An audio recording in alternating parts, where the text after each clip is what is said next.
Di dunia sihir, perjalanan seorang pahlawan berakhir. Seorang gadis muda menangis sambil menggenggam tangan seorang legenda yang sedang sekarat, Sang Filsuf Agung. Cerita kembali ke 500 tahun yang lalu. Sang Filsuf Agung terbaring di ranjang kematiannya, dikelilingi oleh rekan-rekannya dari segala ras, termasuk peri, iblis, dan ras buas. Dengan nafas terakhirnya, ia berbicara kepada seorang gadis berambut ungu bernama Nise. Ia meminta agar semua orang di sana mendengarkannya. Dengan susah payah ia berbicara, suaranya hanya berupa bisikan, yang membuat para pengikutnya mencondongkan tubuh, bergantung pada setiap kata-katanya. Pengakuan terakhirnya mengejutkan mereka semua karena ia menyatakan bahwa ia tidak bisa menggunakan sihir sama sekali. Dan dengan itu, hidupnya pun berakhir. Cerita melompat ke depan 500 tahun kemudian di kediaman Grand Loran. Disinilah sang protagonis, seorang anak laki-laki berusia 5 tahun bernama Mazel Loran, diperkenalkan. Mazel menghabiskan hari-harinya tenggelam di perpustakaan keluarga yang besar, melahap setiap buku yang bisa ia dapatkan. Tiba-tiba, keheningan dipecahkan oleh suara ceria dari adik perempuannya yang menggemaskan berusia 3 tahun, Larsa, yang berlari ke arahnya membawa sebuah buku besar. Larsa memanggil kakaknya dan memintanya untuk membacakan buku tersebut. Mazel tersenyum dan dengan senang hati menyanggupinya. Namun, saat ia melihat buku itu lebih dekat, matanya terbelalak karena menyadari bahwa itu adalah buku edisi lanjutan tentang segala hal mengenai kekuatan angin. Ia menatap adik perempuannya dengan rasa tidak percaya dan bertanya, apakah adiknya itu telah membaca edisi pemula sendirian. Larsa tersenyum lebar dan membenarkannya. Mazel benar-benar terpukau. Ia menarik adiknya ke dalam pelukan erat sambil memujinya sebagai seorang jenius. Saat ia melepaskan pelukannya, sebuah pikiran melintas di benaknya, dan ia menanyakan mengapa adiknya tidak membaca buku itu sendiri saja. Larsa menggelengkan kepalanya menolak dan memberikan tatapan memelas yang sangat menggemaskan, menegaskan bahwa ia tetap ingin kakaknya yang membacakannya. Hati Mazel sebagai seorang kakak tidak mampu menolaknya, dan ia pun langsung luluh. Ia menyetujui permintaan itu dan berjanji akan membacakannya. Namun, ia kemudian teringat akan kekurangannya sendiri dan menjadi ragu. Sambil memalingkan muka, dengan suara pelan ia mengungkapkan bahwa dirinya adalah seseorang yang tidak bisa menggunakan sihir, sehingga mengajari adiknya mungkin bukan hal yang tepat. Larsa segera membelanya, menolak pernyataan itu karena ibu dan ayah mereka tidak mengatakan demikian. Mata gadis kecil itu berbinar dengan keyakinan yang tak tergoyahkan, menyatakan bahwa kakaknya adalah reinkarnasi Sang Filsuf Agung yang suatu hari nanti akan menjadi pahlawan yang memikul beban dunia. Mazel memikirkan legenda yang dibicarakan adiknya itu, yaitu Filsuf Agung dari O, penyihir terhebat di dunia dari 500 tahun yang lalu yang terkenal tidak memiliki sihir sama sekali. Tokoh legendaris ini dihormati oleh semua orang, baik manusia, ras buas, maupun ras separuh manusia. Seluruh keluarganya, terutama Larsa, sangat yakin bahwa Mazel adalah reinkarnasi filsuf tersebut. Ia tersenyum simpul pada dirinya sendiri karena menyadari bahwa keyakinan mereka tidak salah, sebab ia memang reinkarnasi dari Sang Filsuf Agung. Namun ada satu kendala, meskipun telah bereinkarnasi, kekuatan sihirnya tetaplah nol. Ia mencoba dengan sekuat tenaga untuk merapalkan mantra sederhana, tetapi tidak terjadi apa-apa sama sekali. Ia mengakui di dalam hati bahwa ia pernah membenci Tuhan karena merasa tertinggal di dunia sihir ini. Namun, saat ia menatap adiknya, senyum polos gadis itu mengubah segalanya. Kehadiran adik perempuan termanis di dunia sudah cukup baginya untuk merelakan hal tersebut. Meskipun demikian, ada satu hal yang masih mengganggunya. Ia bertanya-tanya mengapa ia masih dikenal sebagai filsuf terhebat bahkan 500 tahun kemudian, padahal ia tidak pernah menggunakan sihir sebelumnya. Ia mengingat kembali perkataan keluarganya, khususnya ayahnya, Madanai Loran, penguasa feodal yang tangguh di wilayah tersebut. Ayahnya pernah mengatakan saat ia masih kecil bahwa nama putranya suatu hari nanti akan dikenal di seluruh dunia. Mazel sangat mengagumi ayahnya yang jujur dan berjiwa bebas itu. Ia teringat ketika ia mencoba mengatakan kebenaran kepada ayahnya, tetapi perkataannya selalu dipotong. Kembali ke masa kini, ayahnya membacakan dari sebuah buku sejarah bahwa kata-kata terakhir Sang Filsuf Agung adalah pengakuan bahwa ia tidak bisa menggunakan sihir. Mata Mazel terbelalak kaget saat ayahnya melanjutkan ceritanya. Dalam hati ia panik, membenarkan bahwa ia memang mengatakan hal tersebut di depan Nise dan rekan-rekannya. Namun ia tidak mengerti bagaimana ceritanya bisa menjadi begitu melenceng. Ayahnya menjelaskan bahwa Nise Loran, leluhur mereka yang berada di ranjang kematian Sang Filsuf, menafsirkan kata-katanya secara berbeda. Madanai Loran membacakan tafsiran tersebut, yang menyatakan bahwa semakin Sang Filsuf belajar tentang sihir, semakin dalam pula maknanya, sehingga ia merasa belum pernah menggunakan sihir dalam makna yang paling sejati. Mendengar hal ini, Amarah Mazel mendidih dan ia memukul meja dengan tangannya hingga patah menjadi dua karena kesal pada leluhurnya itu. Ayahnya hanya melirik dan menganggap bahwa meja itu pasti sudah tua. Sementara itu, Mazel masih marah dalam hati, menyadari bahwa kata-katanya telah diselewengkan terlalu jauh. Ia pun menghela nafas kelelahan. Madanai Loran yang tidak menyadari kepanikan putranya justru semakin bersemangat, menganggap bahwa situasi Mazel yang sama dengan sang filsuf agung di usia 5 tahun adalah sebuah takdir. Ia kemudian mengacak-acak rambut Mazel dan menasihatinya agar memiliki kepercayaan diri. Sambil menunjuk ke arah perpustakaan, ayahnya mengingatkan bahwa putranya itu telah membaca seluruh 10.000 buku di kediaman tersebut hanya dalam waktu 2 tahun. Mata ayahnya berbinar bangga, menyatakan bahwa meskipun Mazel tidak memiliki sihir, kerajinannya lah yang menjadi kebanggaan sang ayah. Mazel menatap ke atas, membiarkan kata-kata ayahnya meresap ke dalam hatinya. Madanai Loran kemudian menepuk kedua anaknya dan berpesan kepada Larsa agar memastikan dirinya belajar dari kakaknya. Begitu ayah mereka pergi, Larsa menatap Mazel dengan tatapan penuh tekad. Saat Mazel bertanya apa yang harus mereka baca selanjutnya, adiknya itu ternyata memiliki rencana lain. Ia bersikeras meminta kakaknya untuk mengajarinya sihir terlebih dahulu, menolak untuk membaca karena ia ingin melihat kekuatan sihir kakaknya. Dan begitu saja, mereka sudah berada di halaman kediaman, berdiri di depan boneka pelatihan. Larsa mengeluarkan senjata rahasianya, yaitu tatapan mata berkaca-kaca yang memelas, dan bertanya apakah sang kakak membencinya. Mazel pun berkeringat dingin, menyadari bahwa adiknya telah membuatnya merasa bersalah agar mau ikut, dan ia tidak bisa menolak karena adiknya terlalu manis. Untuk memecah ketegangan, Larsa melangkah maju dan menawarkan diri untuk mencoba lebih dulu. Ia menutup matanya dan mulai merapalkan mantra tentang ketenangan hutan, langit yang terukir, dan luka angin yang mengusir pedang. Matanya terbuka tajam saat ia melepaskan mantranya yang bernama tebasan panah. Sebuah bilah angin setajam silet melesat dan mengiris bersih lengan boneka pelatihan tersebut. Ia menoleh kembali ke arah kakaknya dengan senyum lebar, menyatakan bahwa kini giliran sang kakak. Mazel bertepuk tangan dengan antusias, memuji kemampuan Larsa yang sesuai dengan harapannya. Namun, pujiannya tidak cukup untuk mengalihkan perhatian gadis kecil itu. Senyum Larsa memudar dan matanya mulai berlinang air mata. Dengan suara gemetar, ia bertanya mengapa kakaknya berbohong. Mazel tertegun saat adiknya melanjutkan bahwa ia telah melihat kakaknya menghantam boneka itu dengan sihir. Mazel teringat bahwa ia pernah merasa kesal karena tidak bisa menggunakan sihir pada boneka tersebut, sehingga ia menguji kekuatan fisiknya pada boneka itu sebagai gantinya.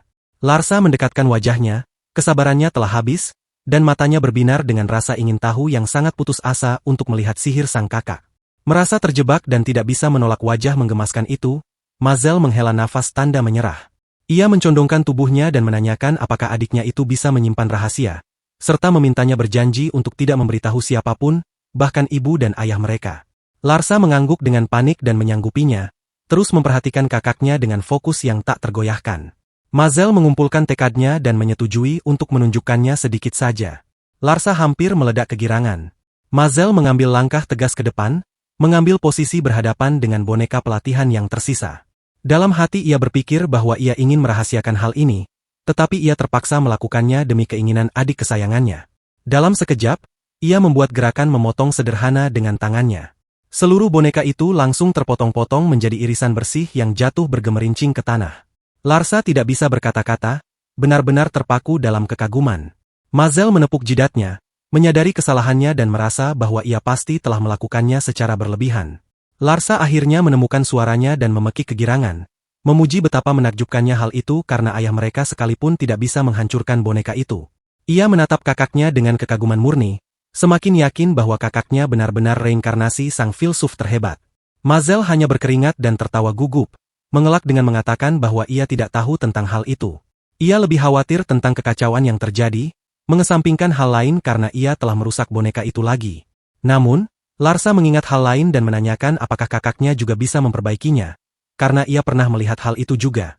Dengan helaan nafas, Mazel mengumpulkan potongan-potongan itu dan menyatukannya. Dalam sekejap, boneka itu tersusun kembali dengan sempurna. Larsa tersentak kagum dan bertanya apakah itu adalah sihir perbaikan. Mazel hanya berpura-pura mengiyakan, membenarkan bahwa itu adalah sihir perbaikan, meskipun dalam benaknya ia tahu kebenarannya bahwa itu sama sekali bukan sihir. Namun sebelum ia sempat menjelaskan semuanya, Larsa menyela dan memanggilnya. Sambil menatapnya dengan penuh kekaguman murni, adiknya itu bertanya apakah ia bisa menjadi seperti kakaknya suatu hari nanti jika ia belajar dan berlatih dengan keras. Melihat wajahnya yang polos dan penuh harapan, Mazel memutuskan untuk ikut bermain dengan fantasinya, meyakinkan adiknya bahwa ia pasti akan menjadi penyihir terbaik. Kata-katanya mengisi Larsa dengan kebahagiaan yang terpancar nyata. Dengan penuh semangat, gadis kecil itu mengepalkan tinjunya dan berjanji akan berlatih lebih giat lagi. Mazel pun tersenyum menyetujuinya. 2 tahun berlalu di wilayah Loran. Di alun-alun kota, beberapa anak setempat memamerkan sihir mereka. Salah satu dari mereka dengan bangga memunculkan api kecil di ujung jarinya, menyuruh yang lain melihat kemampuannya. Anak laki-laki lainnya merapalkan mantra, menciptakan bola api yang sedikit lebih mengesankan, yang ia sebut sebagai asal-usul kobaran api, sang panah api merah tua yang memanas. Mazel, yang kini berusia 7 tahun, melangkah maju bersama Larsa yang berusia 5 tahun dengan tatapan tidak terkesan. Ia menyebut anak-anak itu sebagai amatir dan mengklaim bahwa Larsa bisa melakukan hal yang jauh lebih hebat. Larsa menarik nafas dalam-dalam, fokusnya benar-benar mutlak saat ia mulai merapalkan mantranya tentang hutan yang melolong, langit yang tersegel, dan angin yang berbisik. Ia melepaskan kekuatannya dengan teriakan, memanggil sihir pemecah angin. Sebuah bilah angin setajam silet mengiris udara dan mematahkan tongkat anak laki-laki yang lain menjadi 2 bagian dengan rapi.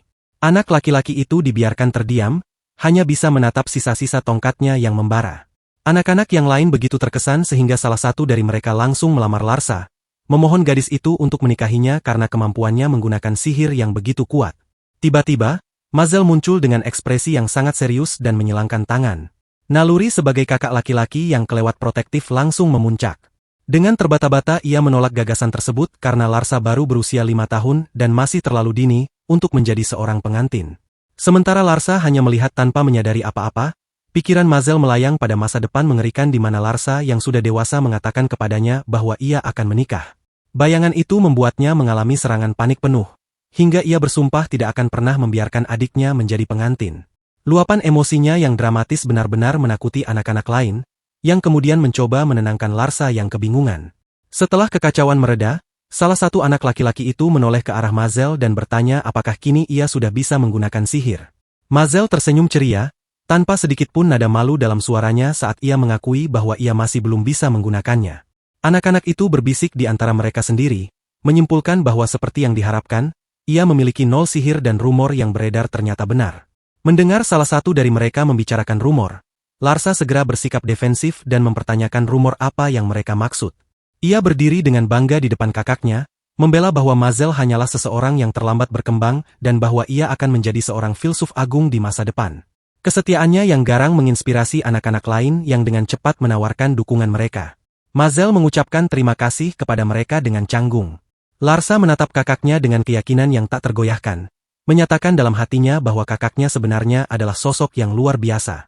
Tepat pada saat itu, Mazel melihat salah satu temannya, Negim, berjalan dengan murung di jalan. Ia memanggil temannya itu dan mengajaknya bermain bersama. Namun, Negim hampir tidak mengangkat wajahnya dan menolak tawaran tersebut, meminta maaf karena ia sedang tidak ingin bermain hari itu. Mazel bertanya-tanya apa yang salah, lalu anak laki-laki lain menjelaskan bahwa itu pasti karena kejadian di ladang. Anak itu menguraikan bahwa kawanan serigala hijau telah menyerang, menghancurkan hasil panen, dan bahkan merusak rumah Negim. Seorang penduduk kota yang khawatir mendekati Mazel dan menanyakan apakah ia mendengar sesuatu dari penguasa feodal, serta mempertanyakan apakah masalah ini akan diselesaikan. Ekspresi Mazel berubah serius saat ia memproses gawatnya situasi tersebut. Ia menyampaikan sedikit informasi yang dimilikinya, bahwa ayahnya sedang merancang tindakan pencegahan, tetapi ia meminta maaf karena belum ada kepastian dalam hal menyelesaikan masalahnya. Saat pria itu pergi, Larsa menunjukkan ancaman ekonomi dengan nada takjub, menyadari bahwa gandum adalah produk khas wilayah Loran. Jika serangan berlanjut, itu akan menjadi bencana. Pikiran Mazel sudah berpacu menghubungkan berbagai petunjuk, menyimpulkan bahwa agar kawanan serigala hijau keluar dari hutan dalam jumlah sebanyak itu, pasti ada sesuatu yang mengusir mereka. Ia pun menyadari apa yang harus ia lakukan. Malam itu, Mazel menyelinap pergi dari kediamannya. Ia tidak bisa tinggal diam saat teman dan wilayahnya menderita. Ia memutuskan untuk menyelidiki sendiri sumber masalahnya. Sambil mengeluh pelan, ia melesat ke dalam hutan yang gelap. Tiba-tiba, ia merasakan sesuatu dan langsung berhenti mematung. Ia melanjutkan dengan hati-hati, memindai 200 langkah ke depan. Merasa ada sesuatu yang aneh, ia mendesak lebih dalam ke hutan.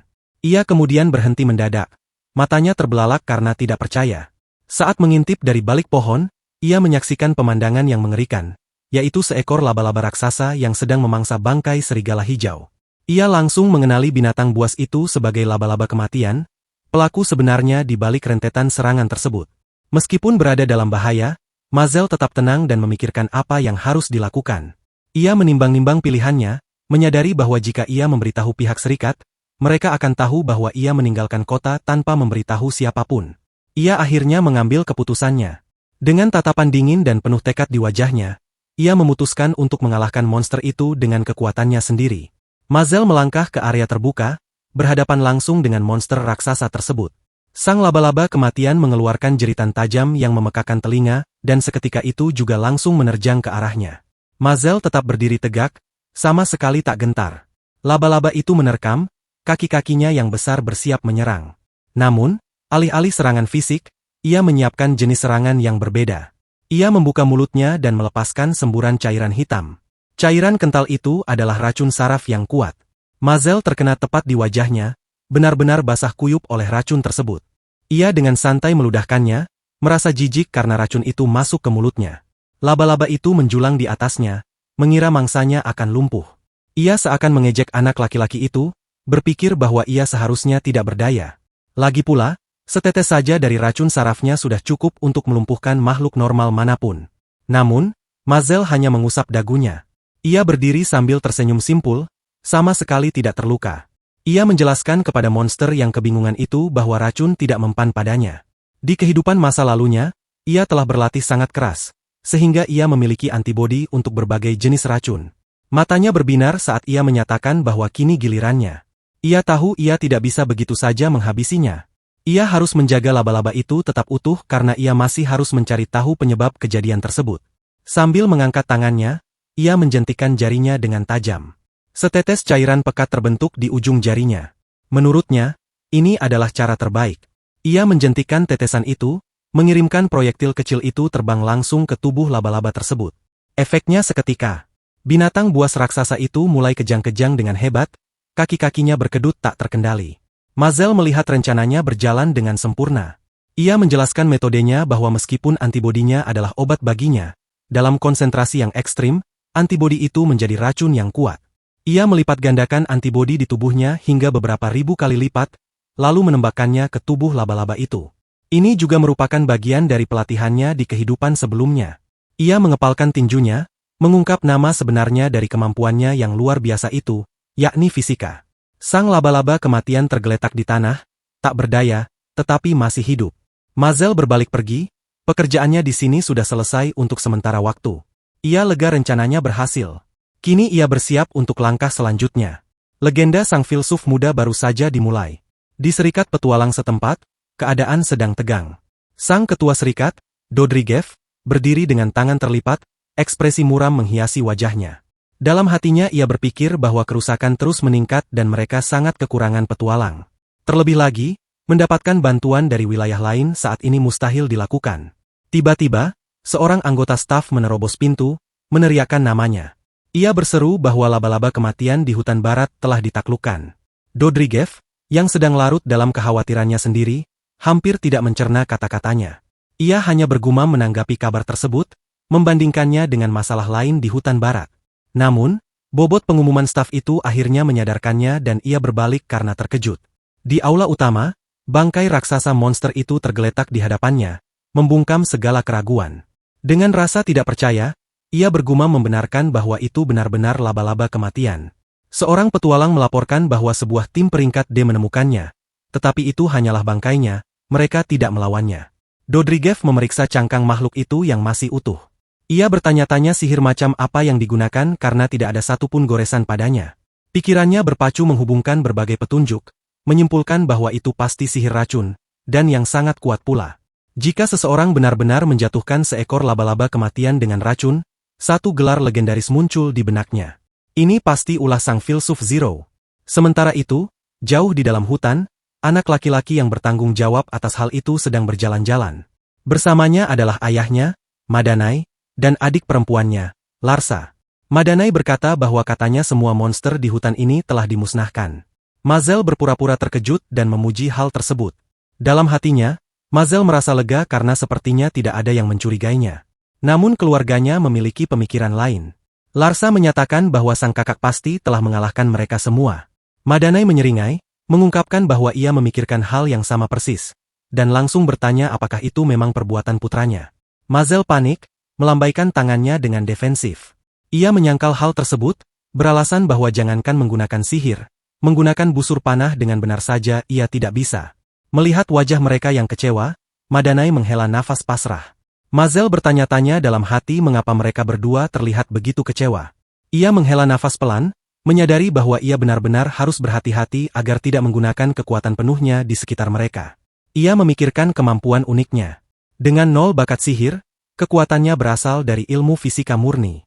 Ia bisa mengayunkan lengannya dengan kecepatan yang sangat tinggi, hingga menciptakan bilah udara. Antibodi di tubuhnya juga merupakan racun yang kuat, yang bisa ia sekresikan dan lempar sebagai keringat. Namun selalu merepotkan ketika orang-orang mengira kekuatannya sebagai sihir. Hal ini sama saja dengan kehidupannya yang sebelumnya. Saat itu, ia dipuji karena melakukan keajaiban, bahkan dihormati sebagai filsuf terhebat. Rasanya seperti ia membohongi semua orang, dan ia membenci hal itu. Tepat pada saat itu, seekor kelinci melesat melintasi jalan mereka. Madanai melihatnya dan menganggapnya sempurna untuk latihan menembak. Ia menoleh ke arah putrinya dan mengusulkan agar mereka mulai dengan Larsa.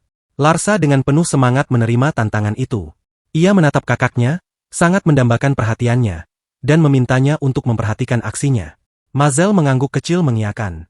Larsa memusatkan perhatiannya, mulai merapalkan mantranya tentang angin hijau, langit yang terukir, dan pecahan angin yang menjadi bilahnya.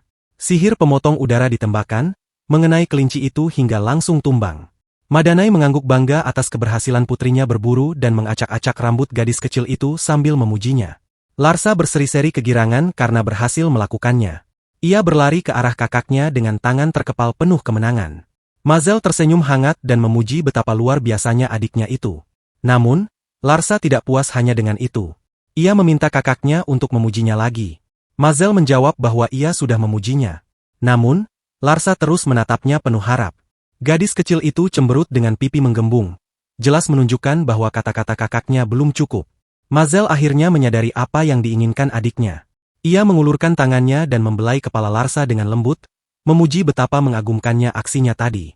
Wajah Larsa seketika berseri-seri, rona merah pekat menjalar di pipinya.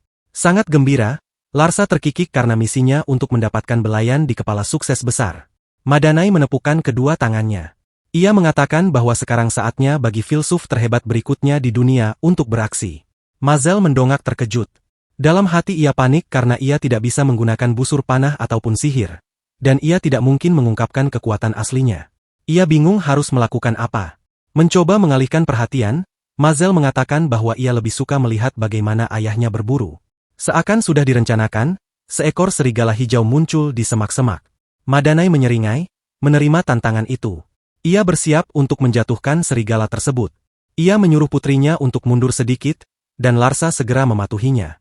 Mazel menunjuk dirinya sendiri, bertanya tentang bagiannya. Madanai hanya menoleh ke arahnya dengan tatapan penuh arti. Ia tertawa lepas, menganggap putranya itu anak yang lucu.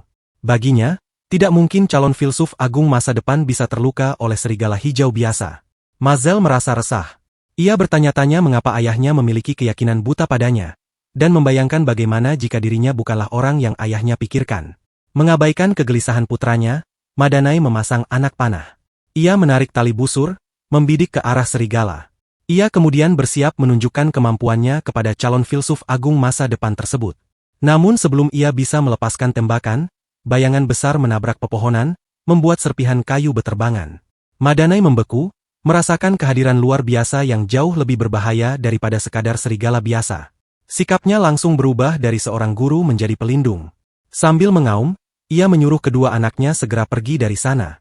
Mazel bingung dengan perubahan tiba-tiba itu, sementara Larsa melihat dengan ketakutan. Seekor kumbang mengerikan berlapis baja tebal muncul dari kegelapan. Madanai menghunus pedangnya dan mengenali monster itu sebagai kumbang lapis baja berat. Ia menanamkan kakinya dengan kuat di antara monster itu dan anak-anaknya. Ia memperingatkan bahwa monster itu terlalu tangguh untuk mereka tangani, menyuruh mereka lari tanpa mempedulikan dirinya. Saat Madanai mendesak mereka untuk melarikan diri, Mazel dengan tenang bertanya apakah ayahnya yakin tidak ingin mereka menonton dari samping. Ayahnya mendadak berhenti, terkejut dengan pertanyaan itu. Larsa memandang dengan mata terbelalak ketakutan. Namun, Mazel tetap sama sekali tak gentar oleh monster raksasa itu. Madanai tertawa pelan, menganggap bahwa itu benar-benar perkataan dari filsuf agung masa depan. Namun, ia kembali berbalik menghadap monster tersebut dengan punggung membelakangi anak-anaknya. Ia menegaskan bahwa untuk saat ini, monster itu terlalu berbahaya bagi mereka, dan menyuruh mereka mendengarkannya dan segera kabur. Larsa yang ketakutan mencengkeram lengan kakaknya. Mazel merasakan tangan adiknya bergetar. Ia menyadari bahwa desakan ayahnya bukan hanya untuknya, tetapi untuk melindungi Larsa agar tidak melihat sesuatu yang begitu mengerikan. Rasa hormat yang baru terhadap ayahnya membuncah di dalam dirinya. Saat Mazel menarik Larsa pergi, Madanai mengaum untuk terakhir kalinya, menyuruh mereka lari. Setelah anak-anaknya menjauh, ia mengeluarkan teriakan pertempuran yang sengit. Madanai menyerang ke depan, mengayunkan pedangnya dengan sekuat tenaga, tetapi bilahnya berderit tak berguna melawan karapas kumbang yang sekeras batu. Benturan itu mengguncangnya.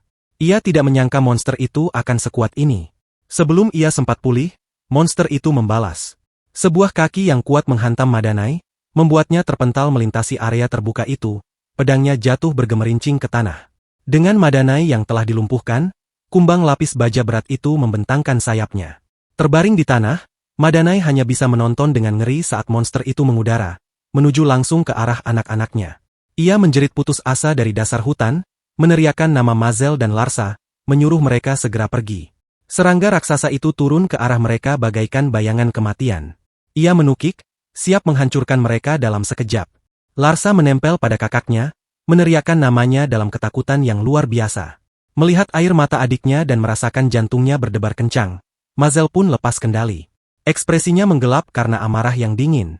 Ia tidak terima monster itu berani membuat adiknya menangis.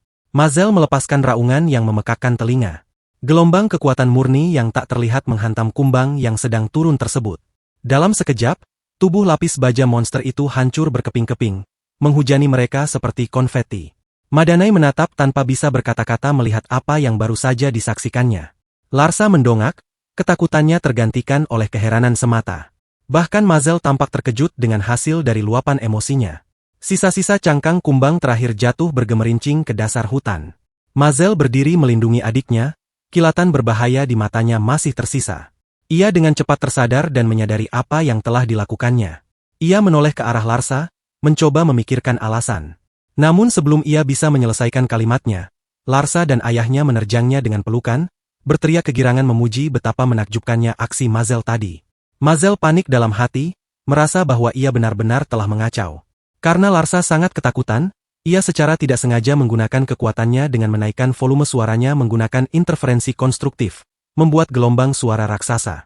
Madanai sangat gembira, meyakini bahwa barusan itu adalah suara pembunuh dari sang filsuf terhebat. Mazel mencoba mengoreksinya, mengatakan bahwa itu tidak sekuat yang ayahnya pikirkan.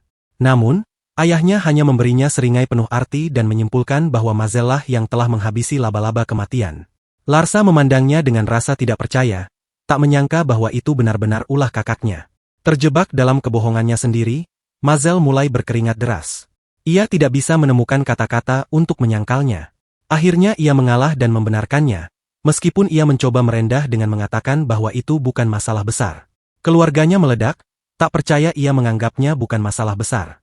Mazel dengan panik mencoba menarik kembali kata-katanya. Ia mengingatkan mereka bahwa laba-laba kematian itu ditaklukkan menggunakan serangan beracun dan sihir racun tingkat tinggi. Madanai hanya menyeringai sambil memanggul sepotong bangkai monster itu. Ia menyatakan bahwa jika memang begitu, keadaan akan menjadi sibuk saat mereka kembali.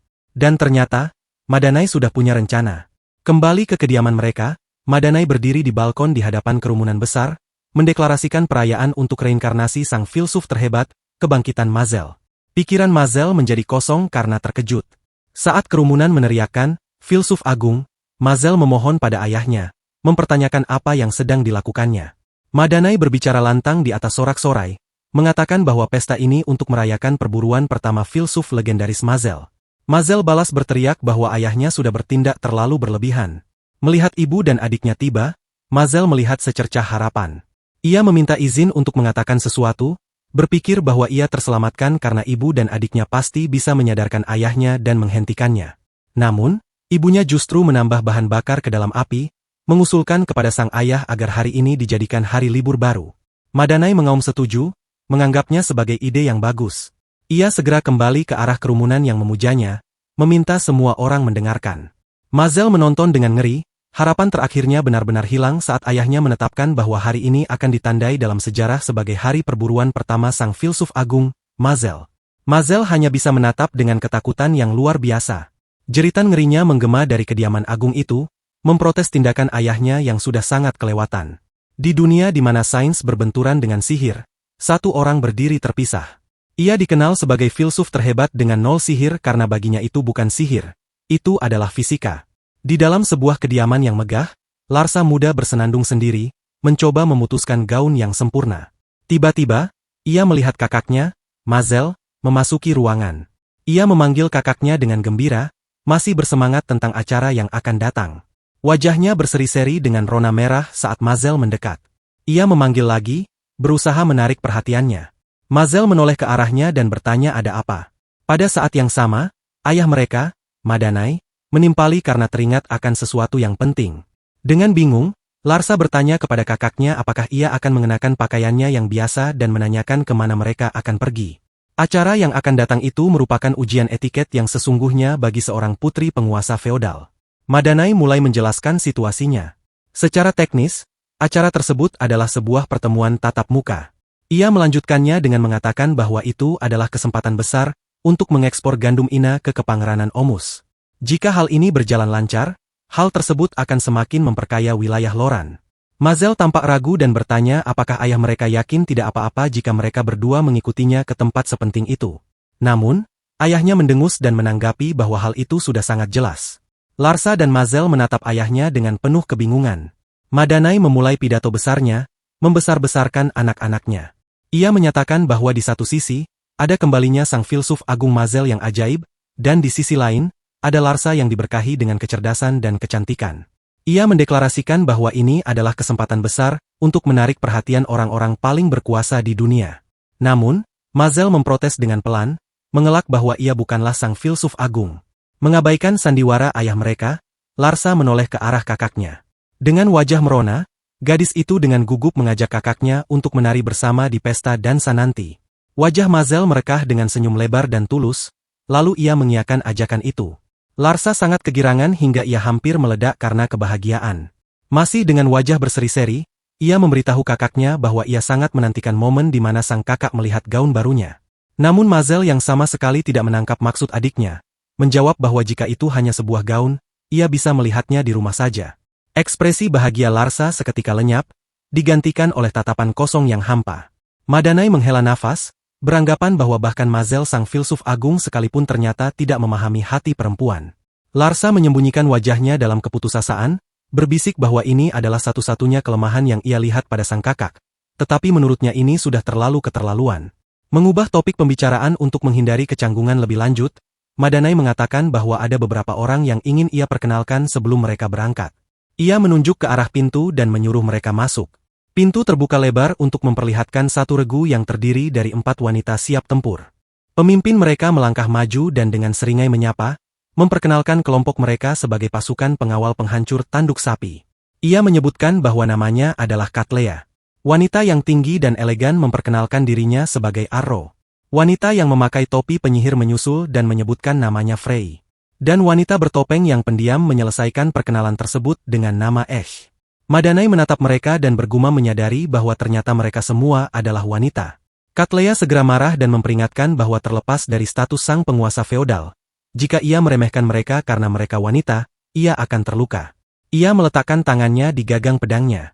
Dengan gerakan dramatis, ia menghunus pedang besar jenis cutlasnya dan menjilatnya, lalu membual bahwa pedangnya telah menghisap darah banyak pria brengsek. Namun pada detik berikutnya, ia secara tidak sengaja menggigit lidahnya sendiri dan mengaduh kesakitan. Rekan-rekan satu regunya menghela nafas serempak, menanggapi bahwa pemimpin mereka itu memotong lidahnya lagi, dan memperingatkannya bahwa itu berbahaya. Madanai sama sekali tidak terkesan dan bergumam pada dirinya sendiri. Katlea mengeluh bahwa inilah alasan mereka tidak mendapatkan pekerjaan selama 10 hari, dan jika mereka tidak mengambil tindakan sekarang, mereka akan selalu diremehkan. Merasa sudah cukup melihat tingkah mereka, Madanai membuat keputusan cepat dan menyuruh anak buahnya, Sebastian, untuk mengganti para pengawal itu. Para pengawal itu tertegun dan menanyakan alasannya. Katlea panik dan meraih sang penguasa feodal, memohon agar ia tidak dibatalkan karena mereka tidak bisa membiarkan pengawalnya menimbulkan kecemasan. Saat Madanai mencoba melepaskan cengkraman wanita itu, Mazel menyaksikan adegan kacau yang terjadi di depannya. Dalam hatinya, ia merasa kasihan pada mereka. Mazel akhirnya memutuskan untuk campur tangan dan meminta ayahnya untuk mempertimbangkan kembali keputusannya. Mendengar suara sang filsuf agung, Madanai pun berhenti. Ia menurut dan mengatakan bahwa jika sang filsuf agung yang memintanya, maka ia akan setuju. Para pengawal menoleh, akhirnya menyadari di hadapan siapa mereka berada saat ini. Seluruh sikap mereka berubah dari keputusasaan menjadi kekaguman saat mereka mengerumuni Mazel, mencari muka pada sosok legendaris tersebut. Merasa kewalahan dengan perhatian yang tiba-tiba itu, Mazel dengan terus terang menyuruh mereka pergi. Larsa menghela nafas melihat kemampuan bersosialisasi kakaknya yang payah, lalu memberikan acungan jempol dan dengan santai merapalkan sihir panah angin, membuat para pengawal itu terpelanting menjauh dalam pusaran tornado mini. Setelah mereka pulih, Katlea yang masih linglung bertanya kepada timnya apakah sang filsuf agung itu benar-benar sehebat itu. Ash mencengkeramnya dengan sangat terkejut, tak percaya bahwa kakak perempuannya itu tidak mengetahuinya. Ia menjelaskan bahwa sosok itu adalah penyelamat pada zamannya, orang yang telah mengalahkan laba-laba kematian dan kumbang lapis baja berat. Mata Katlea terbelalak saat ia memproses informasi tersebut dan membayangkan potensi uang hadiahnya. Sementara itu, Mazel hanya merasa senang karena pekerjaan ini berarti ia akan mendapatkan makanan yang layak. Namun, dalam hatinya ia tetap tidak habis pikir mengapa ia tidak membiarkan mereka diganti saja tadi. Meskipun dimulai dengan situasi yang alot, para pengawal itu tetap dipekerjakan dan kelompok tersebut memulai perjalanan mereka dengan kereta kuda. Malam harinya, mereka mendirikan kemah. Sesuai dengan apa yang ditegaskan oleh keterangan cerita, para pengawal itu pada akhirnya tidak jadi diganti. Semua orang berkumpul di sekitar panci rebusan yang besar. Arrow berseru bahwa sudah lama ia tidak menyantap makanan yang layak. Mazel menyajikan semangkuk makanan untuk adiknya, yang kemudian mengucapkan terima kasih dengan hangat. Rebusan daging babi hutan itu mendidih di atas api unggun. Para pengawal menikmati setiap gigitan, sangat kegirangan bisa memakan makanan selezat itu. Mereka memikirkan keberuntungan mereka yang luar biasa karena bisa mengawal reinkarnasi sang filsuf agung. Ini terasa seperti mimpi bagi mereka. Frey menyatakan bahwa ia sangat lega telah berhenti menjadi seorang bandit. Ash menimpali, yang kemudian memberikan Katlea sebuah ide. Ia bertanya apakah mereka tahu bahwa sihir bandit juga berasal dari sang filsuf agung yang legendaris. Mazel sangat yakin bahwa hal itu tidak pernah terjadi, tetapi Ash dengan penuh semangat ikut berbicara. Ia menyela bahwa sihir sang filsuf agung diciptakan untuk membantu orang-orang. Ash dengan menggebu-gebu menceritakan kembali legenda tentang bagaimana sang filsuf agung menggunakan sihir deteksinya untuk menemukan labirin bagi sebuah desa yang sedang kesulitan, dan memberi mereka alat untuk menjelajahinya. Alat-alat itulah yang berevolusi menjadi sihir bandit modern. Namun, Mazel mengingat kebenaran yang sebenarnya dan jauh dari kata glamor. Ia hanya tersandung pada sebuah labirin secara tidak sengaja saat membantu sebuah desa bandit berburu makanan. Ia berkeringat, menyadari dengan ngeri bahwa ceritanya telah sangat banyak diubah. Percakapan berlanjut dengan Frey yang bertanya apakah sihir penjinak perangkap milik Ash juga merupakan sihir deteksi. Ash dengan bangga membenarkannya.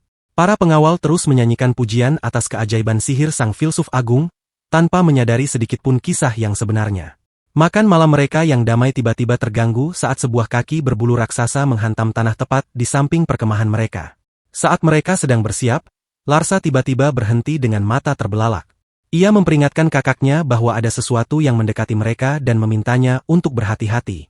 Sebelum mereka bisa bereaksi, seekor binatang buas raksasa menerobos dari balik pepohonan.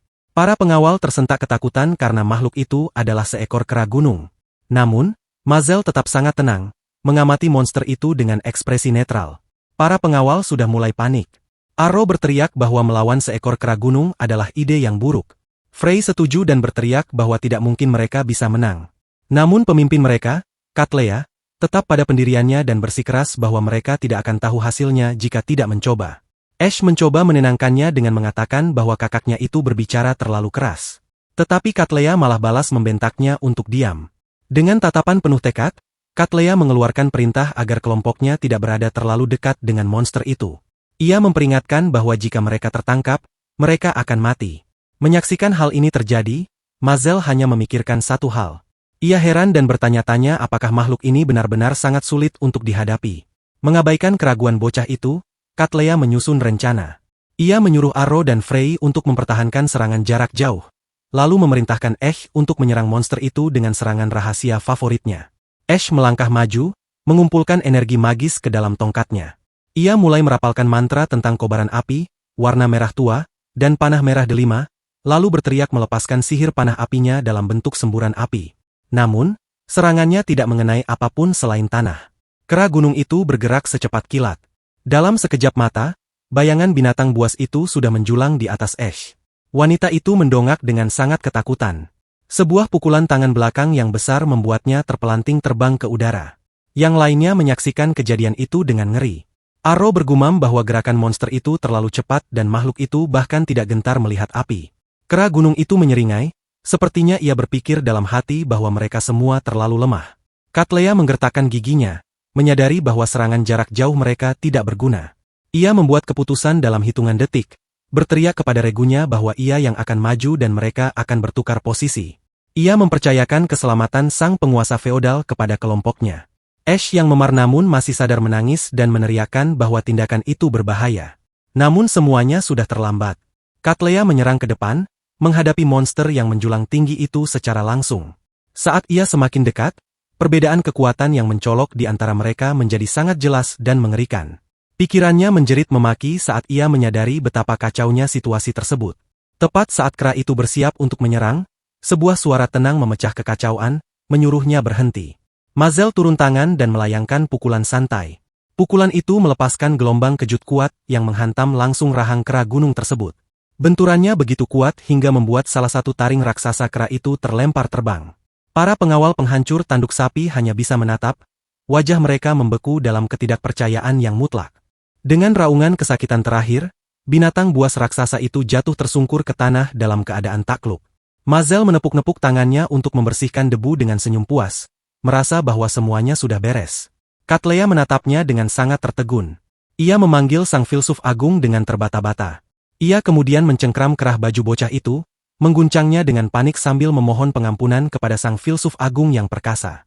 Mazel hanya terlihat bingung dan mengatakan bahwa bukan itu maksudnya. Frey sang penyihir mulai menghubungkan apa yang dilihatnya. Ia mengatakan bahwa konon serangan itu bisa menghancurkan bahan orichalcum sekalipun hingga berkeping-keping. Ia tersentak, menyadari bahwa itu adalah sihir peningkatan besar yang legendaris, sihir yang bahkan belum pernah ia dengar sebelumnya. Larsa tersenyum bangga, merasa hal itu memang sudah sewajarnya bagi kakaknya, sementara Madanai membusungkan dadanya.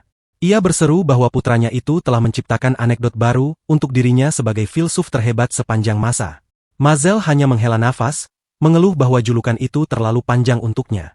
Namun perayaan mereka terhenti seketika saat Mazel maupun ayahnya merasakan kehadiran lain. Tanah bergetar di bawah beban langkah kaki yang berat. Dari bayang-bayang hutan, bukan hanya satu, melainkan 3 kera gunung lagi muncul. Para pengawal benar-benar kehilangan ketenangan mereka. Cattleya menjerit melihat ada 3 monster lagi, merasa bahwa mereka semua akan tamat, lalu menangis memanggil ibunya. Namun, Madanai tetap sama sekali tak gentar. Ia hanya menyuruh para pengawalnya yang ketakutan itu untuk memperhatikan dengan saksama. Saat Cattleya tergagap, Mazel melangkah maju, kakinya mulai bersinar memancarkan panas yang intens. Dengan tenang ia menyebutkan bahwa semua orang sudah lelah. Ia menjelaskan bahwa getaran berkecepatan ultra tinggi dari kakinya menciptakan api karena gesekan dengan udara. Ia meminta maaf dan menyatakan akan mengakhiri semua ini dalam satu serangan. Dengan teriakan yang kuat, Mazel melepaskan tendangan dahsyat, mengirimkan gelombang pasang api yang mengarah ke kera-kera itu. Rahang Cattleya jatuh ternganga. Mata Arrow menjadi kosong karena terkejut. Ash tampak seolah-olah baru saja melihat hantu, dan Frey hanya bisa terdiam tanpa kata. Sebuah pilar api besar meletus di hutan, seketika membakar ketiga monster itu hingga menjadi abu. Madanai menonton dengan pandangan penuh kebanggaan yang luar biasa. Mata Larsa berbinar, dipenuhi dengan pemujaan murni untuk kakaknya. Mazel mendarat dengan lembut saat kobaran api mereda. Ia mengamati medan pertempuran, memperhatikan bahwa tanah di sekitarnya benar-benar berubah menjadi kaca. Frey menangis dengan emosi yang meluap-luap. Ia tidak percaya bahwa barusan itu adalah sihir ledakan legendaris, Gigaflare. Ia begitu terharu hingga hampir tidak bisa berbicara, karena ia tidak pernah menyangka akan menyaksikan hal ini dengan mata kepalanya sendiri. Mazel dengan cepat mencoba mengoreksinya, beralasan bahwa hal ini berbeda karena ini hanyalah fisika semata. Namun Larsa yang wajahnya berseri-seri memujinya dengan mengatakan bahwa hal itu sangat luar biasa. Menurutnya, merapalkan mantra tanpa kata-kata adalah sebuah prestasi yang hanya bisa dicapai oleh sang kakak. Mazel hanya menepisnya santai dan menganggapnya bukan hal yang besar. Para pengawal yang meringkuk bersama hanya bisa menatap takjub pada kekuatan murni yang baru saja mereka saksikan. Mereka mulai memprosesnya, takjub karena serangan itu dilakukan tanpa mantra. Arrow mengatakan bahwa di usia semuda itu, Mazel mampu memancarkan sihir dalam proporsi legendaris. Katlea dan Ash menimpali dan menyimpulkan bahwa sihir ledakan padahal terkenal sangat sulit untuk ditangani. Mazel tersenyum, akhirnya menyerah dan menerima perannya, menyadari bahwa inilah arti kekuatan dari sang filsuf agung legendaris yang bereinkarnasi di mata orang-orang. Ayahnya, Madanai, sudah menulis dengan sangat antusias di sebuah buku catatan. Ia menyatakan bahwa dongeng lain tentang filsuf agung Mazel telah lahir dan ia akan mencatatnya. Mazel hanya bisa melayangkan protes lemah pada sang ayah. Dalam perjalanan mereka menuju pesta dansa Grand Nomurai, kelompok Mazel bepergian menggunakan kereta kuda menerobos hujan lebat yang tak kunjung reda. Di dalam, Madanai merasa optimis, memperkirakan bahwa kalau terus begini, mereka akan sampai ke Nomurai tanpa hambatan. Mazel hanya mengiyakan dengan pelan, pikirannya berada di tempat lain saat rasa cemas menyelimutinya. Ia memiliki firasat buruk tentang perjalanan ini. Tiba-tiba, kereta itu tersentak hingga berhenti dengan kasar, melempar Larsa dari tempat duduknya. Mazel bereaksi seketika, menangkapnya sebelum ia jatuh dan menanyakan keadaannya. Larsa mendongak, wajahnya memerah. Ia menjawab bahwa ia baik-baik saja dan berterima kasih pada kakaknya sambil terkikik pelan.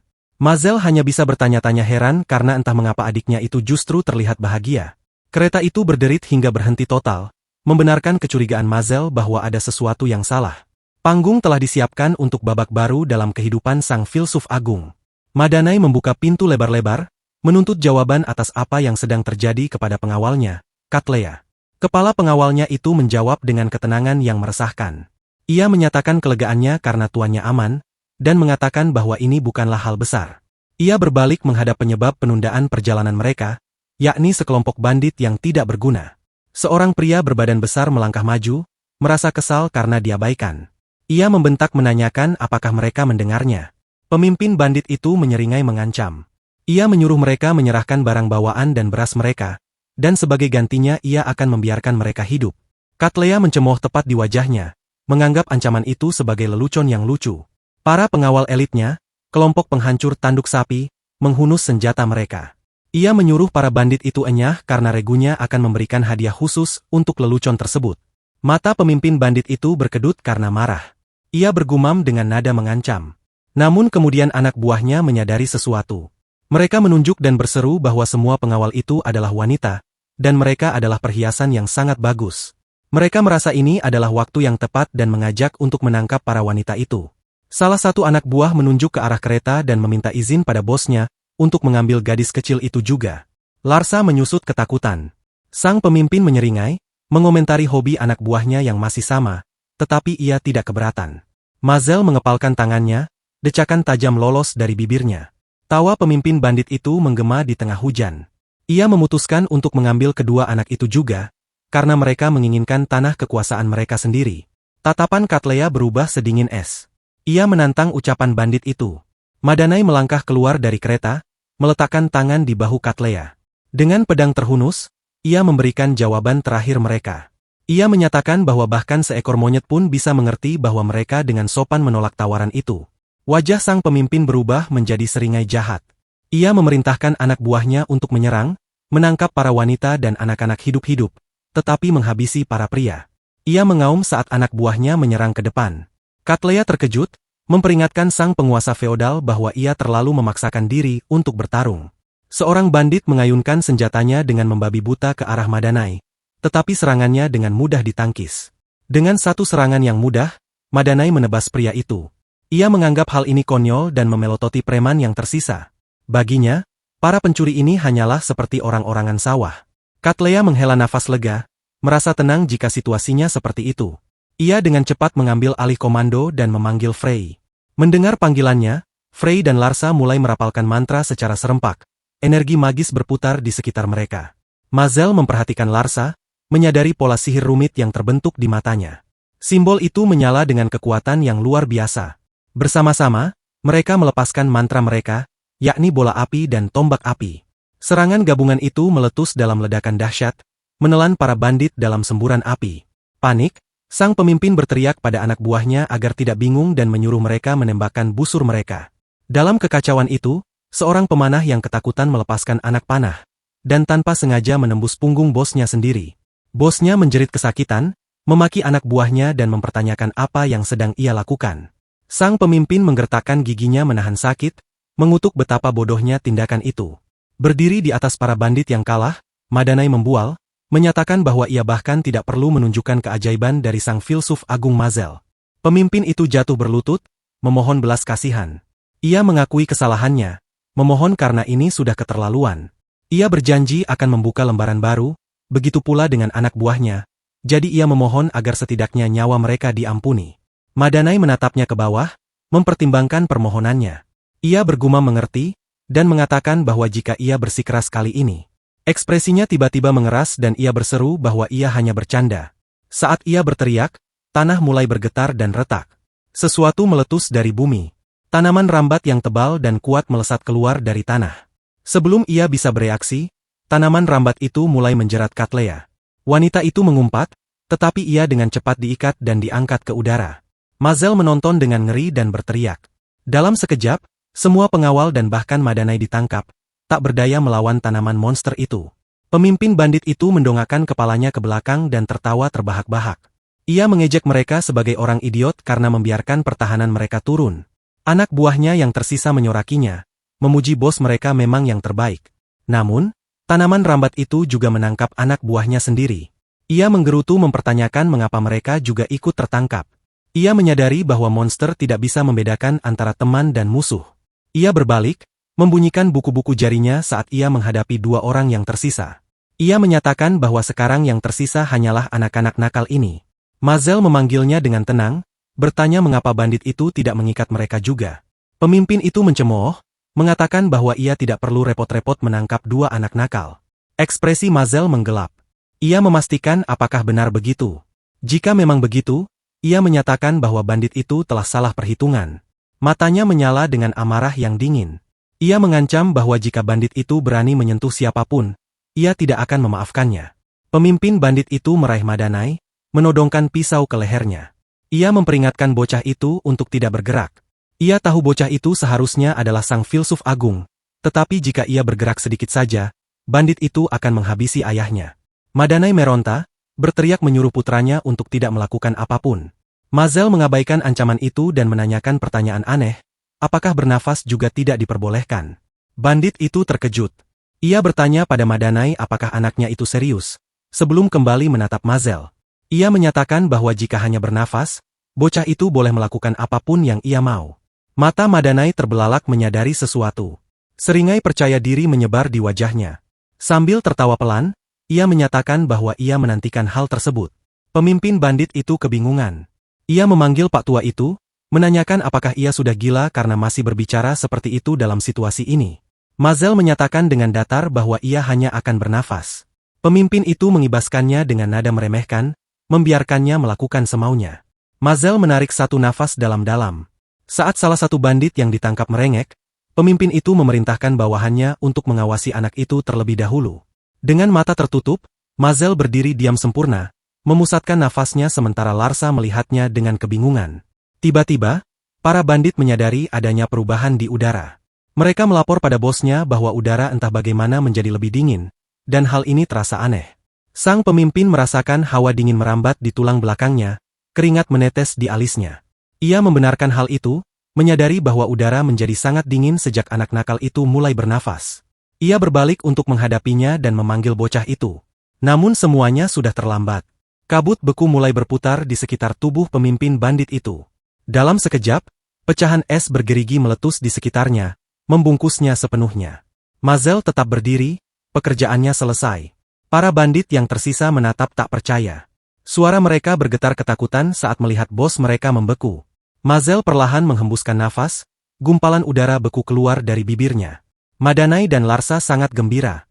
Larsa memuji betapa luar biasanya sang kakak. Madanai bersorak, merasa bahwa hal itu memang sudah sesuai harapan dari sang filsuf agung Mazel. Namun, Mazel menatap tangannya, bingung dan terguncang. Ia tampak sama terkejutnya dengan kekuatannya sendiri seperti orang lain. Frey sang penyihir mengenali mantra itu dengan sangat kagum. Ia menyebutnya sebagai sihir es yang disebarkan oleh sang filsuf agung yang terkenal, sihir es terkuat yang disebut permafrost. Para pengawal lainnya terharu hingga meneteskan air mata. Mereka sangat tersentuh karena bisa melihat sihir permafrost dari dekat. Menyadari Larsa yang mendadak diam, Mazel menoleh padanya. Ia meletakkan tangannya di dahi adiknya dengan penuh kekhawatiran dan menanyakan apakah gadis kecil itu kedinginan dan baik-baik saja. Wajah Larsa berubah merah padam, uap seakan mengepul dari kepalanya. Dengan gugup ia berseru bahwa sekarang terasa sangat panas. Terperangkap di penjara esnya, pemimpin bandit itu hanya bisa mengutuk kegagalannya. Ia mengumpat, menyadari bahwa jika saja ia berhasil mencuri beras itu, ia pasti sudah menghasilkan banyak uang. Kini terbebas dari tanaman rambat, Katlea bersiap untuk mengikat sisa preman yang ada. Ia menyatakan akan memberi mereka banyak tali. Dengan ancaman yang telah dinetralkan, Madanai menepuk-nepuk tangannya untuk membersihkan debu. Ia berbicara kepada kelompoknya, dengan para bandit yang ditangkap ditumpuk di kereta di belakangnya. Ia mengajak untuk menyerahkan mereka ke kota terdekat, dan melanjutkan perjalanan menuju Nomurai. Ia memperkirakan mereka akan tiba hari ini. Sesuai dengan perkataannya, mereka segera tiba di Kastel Margrave Nomurai yang megah. Di dalam, seorang pelayan mendekati seorang wanita muda yang sedang menatap keluar jendela. Ia bertanya kepada nonanya apakah ia ingin datang menyapa tamu yang telah tiba. Gadis pirang itu berbalik, ekspresinya tidak terbaca saat ia mengiyakan tawaran tersebut. Debut masyarakat kelas atas Mazel akan segera dimulai. Setelah melakukan perjalanan jauh, Mazel dan rekan-rekannya akhirnya tiba di tempat tujuan mereka, wilayah Nomurai yang agung dan megah. Mereka disambut di sebuah perpustakaan yang megah oleh kepala pelayan.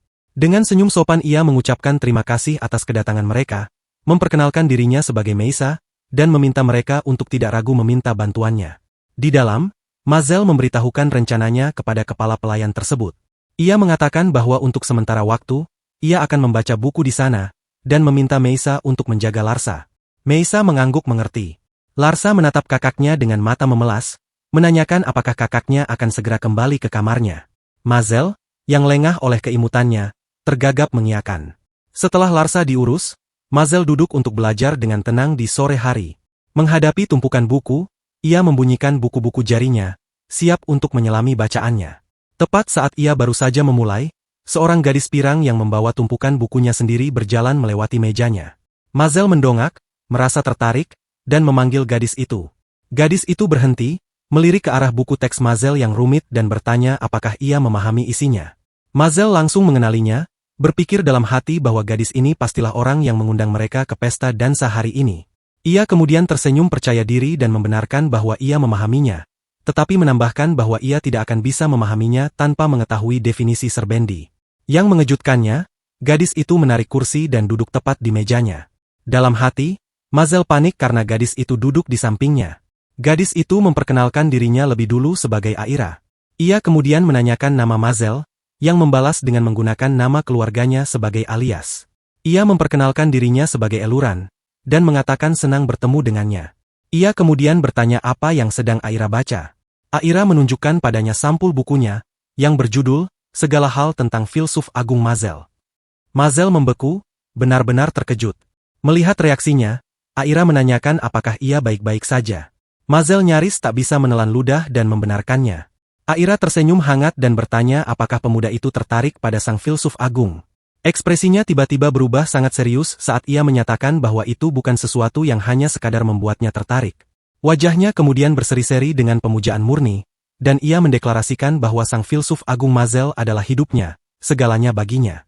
Ia mulai memuji status legendarisnya sebagai dewa sihir yang merevolusi dunia, membuat Mazel terdiam tak bisa berkata-kata. Aira berbalik padanya dan bertanya bagaimana dengan Eluran, apa yang ia sukai dari sang filsuf agung. Mata Mazel berbinar dan ia mencondongkan tubuhnya terlalu dekat. Ia berseru bahwa ini pertama kalinya ia mendengar seseorang mengatakan bahwa sang filsuf agung kuat secara fisik. Ia bertanya buku mana yang gadis itu baca dan memintanya untuk memberitahunya. Merasa gugup karena kedekatannya yang tiba-tiba, Aira mendorongnya mundur dan memintanya untuk berhenti. Sementara itu, di lorong lain perpustakaan, masalah sedang terjadi. Seorang anak laki-laki yang tampak sombong mencengkeram lengan Larsa.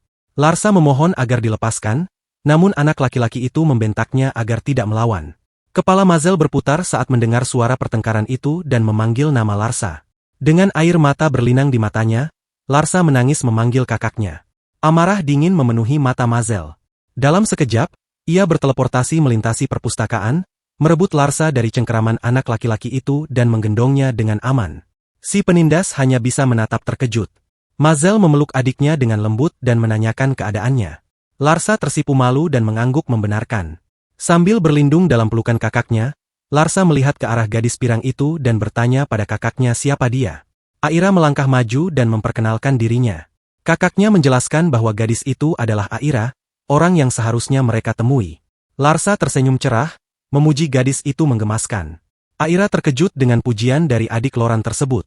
Percakapan mereka dipotong oleh teriakan marah. Si penindas, Lacuna Wagner, sangat marah karena diabaikan.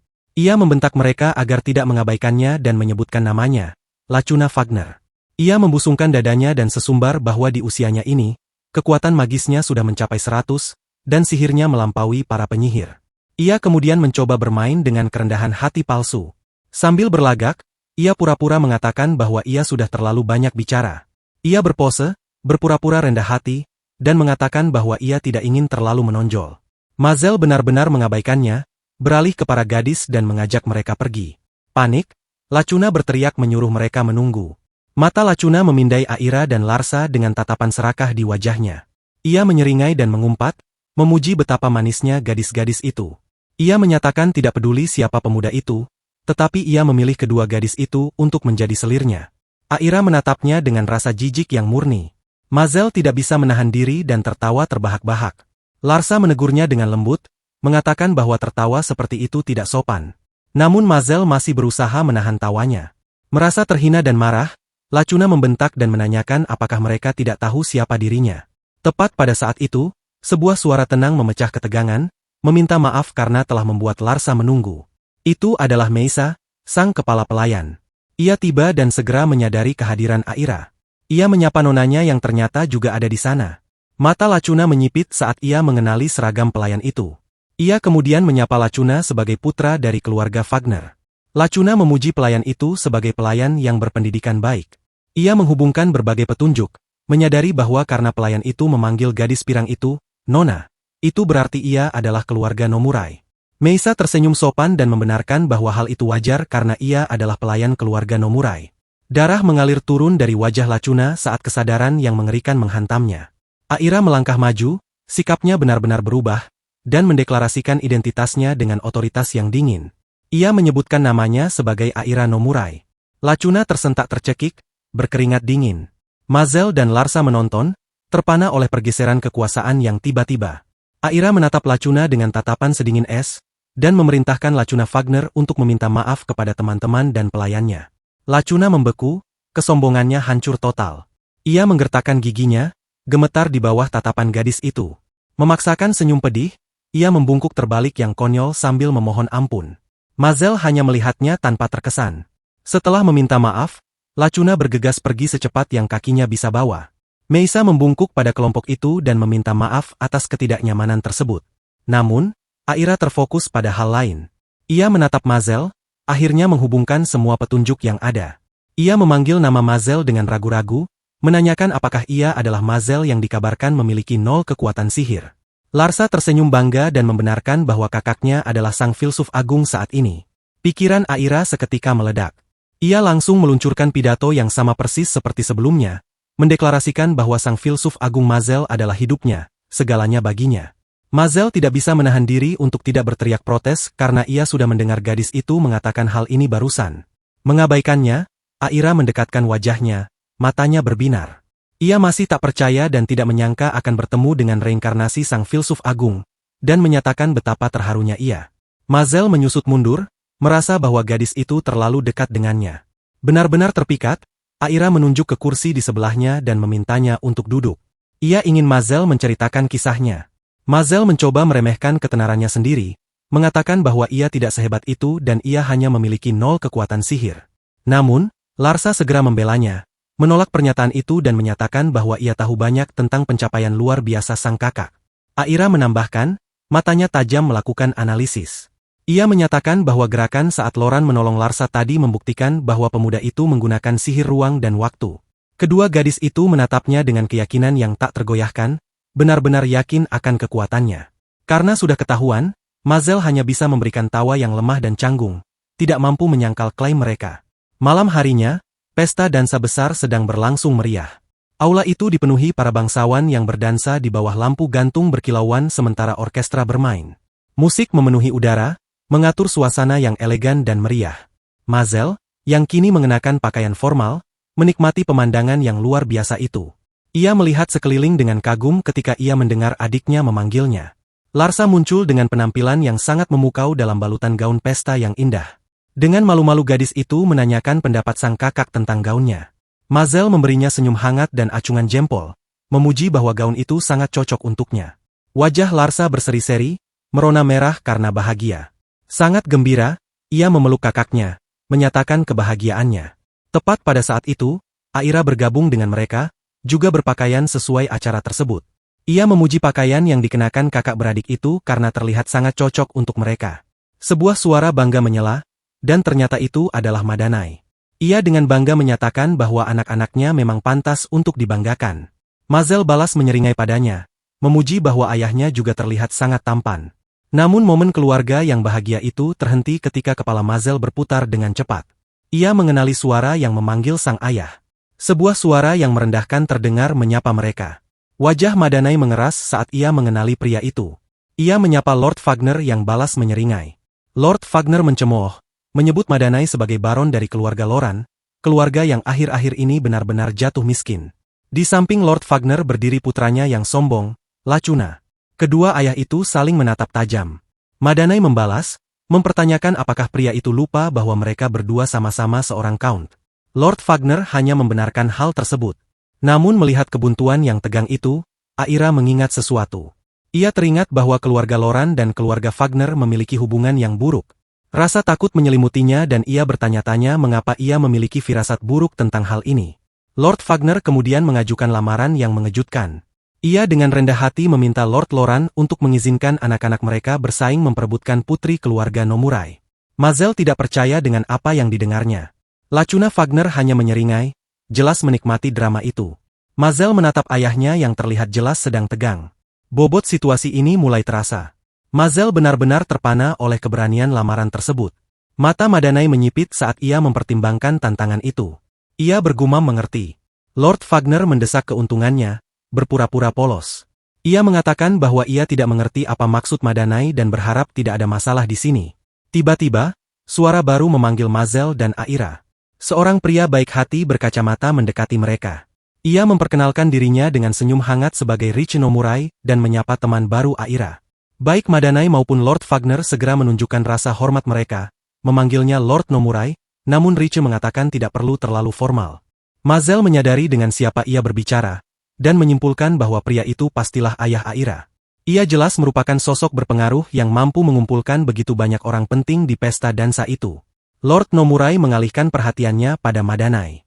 Ia bertanya pada Lord Loran apakah pemuda ini adalah putranya. Madanai dengan bangga membenarkannya dan kemudian mulai membual. Ia mengatakan bahwa putranya itu masih muda, tetapi kemampuan aslinya menjadi semakin seperti sang filsuf agung. Mazel sedikit panik dan memanggil ayahnya. Aira menimpali untuk mendukung klaim tersebut. Ia memuji Mazel yang sangat luar biasa karena bisa membaca buku-buku sulit dengan begitu mudah. Ayahnya tersenyum dan memuji putrinya juga.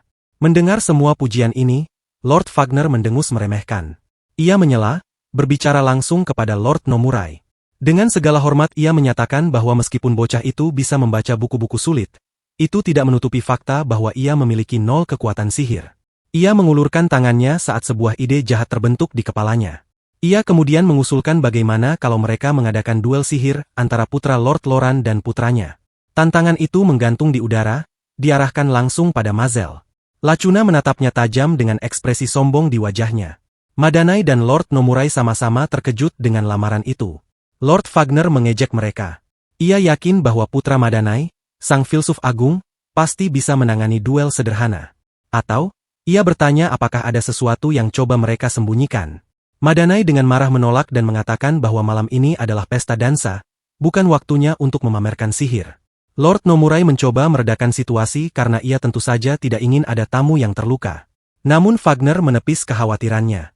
Ia menyuruh Lord Nomurai untuk tidak khawatir. Ia mencondongkan tubuhnya, niat aslinya kini jelas. Ia menyatakan bahwa ia hanya penasaran tipu daya apa yang digunakan putra keluarga Loran itu. Marah dengan hinaan itu, Madanai meneriakkan nama Lord Wagner. Mazel mengepalkan tangannya. Ia benci menggunakan kekuatannya di depan umum, tetapi ia tidak bisa mundur sekarang. Tidak setelah Lacuna menyerang Larsa dan ayahnya menghina ayahnya sendiri. Duel ini bersifat pribadi baginya. Sambil menatap lawannya dengan amarah dingin, Mazel telah membulatkan kepalanya. Penghinaan ini tidak bisa dimaafkan dan ia pun menerima tantangan itu. Panggung telah disiapkan untuk pertarungan antara kekuatan sihir 100 dan kekuatan sihir 0. Pertarungan gengsi akan segera dimulai. Tanpa ragu, Mazel melangkah maju, matanya menyala dengan tekad. Ia menyatakan bahwa ia menerima duel itu. Riche Nomurai memberikan anggukan kecil tanda pengakuan dan meminta mereka untuk berhati-hati. Tepat ketika ketegangan meningkat, sosok baru memasuki tempat itu dengan anggun, menarik perhatian semua orang. Itu adalah Putri Milan Amus dari Kerajaan Amus. Ia bergumam merasa tertarik dengan adanya duel sihir antara pemuda yang dirumorkan sebagai sang filsuf agung dan keluarga Wagner. Keluarga Loran terpana dengan penonton kerajaan yang tak terduga itu. Seorang pria di sampingnya, Jenderal Garland, melangkah maju. Ia melapor kepada Yang Mulia bahwa ia memiliki objek yang tepat untuk ini. Garland memberi isyarat dramatis ketiga robot besar di belakangnya. Ia mengusulkan bagaimana kalau mereka melawan golem sihir yang digunakan dalam pelatihan militer ini, sebuah senjata yang ia ciptakan menggunakan 100.000 koin emas. Mazel menatap sosok-sosok yang mengesankan itu. Golem-golem raksasa itu didorong masuk ke ruang dansa, menyebabkan kehebohan di antara para tamu. Kerumunan mulai berbisik, memasang taruhan mereka. Mereka membicarakan desas-desus bahwa pemuda itu adalah reinkarnasi sang filsuf agung. Mereka juga berpendapat bahwa tampaknya putra keluarga Wagner lebih terampil karena kabarnya bahkan penyihir terkemuka pun tidak bisa menandinginya. Di tengah obrolan itu, Lacuna Wagner melangkah ke lantai. Sambil melepas jaketnya, ia menyatakan bahwa ia yang akan memulai lebih dulu. Mazel menonton, bingung dengan sikap percaya diri Lacuna. Lacuna mulai merapalkan mantranya, suaranya pelan dan fokus, memanggil tanah yang menggeliat dan bermanuver. Ia melanjutkan pelindung perisainya, lalu menoleh ke sang tuan rumah. Ia meminta Lord Nomurai untuk membukakan pintu ke halaman. Saat pintu terbuka lebar, semburan batu dan kerikil terbang ke aula atas perintahnya. Dengan teriakan otoritas batu terakhir, batu-batu itu menyatu menjadi penghalang berputar yang tangguh di sekelilingnya. Mazel dan teman-temannya menyaksikan pertunjukan itu. Larsa melihat dengan ekspresi penuh kekhawatiran untuk kakaknya dan mencengkeram lengan Mazel dengan erat. Lacuna berdiri siap di dalam benteng batunya dan menyatakan bahwa ia sudah siap. Ia berteriak menyuruh untuk memulai.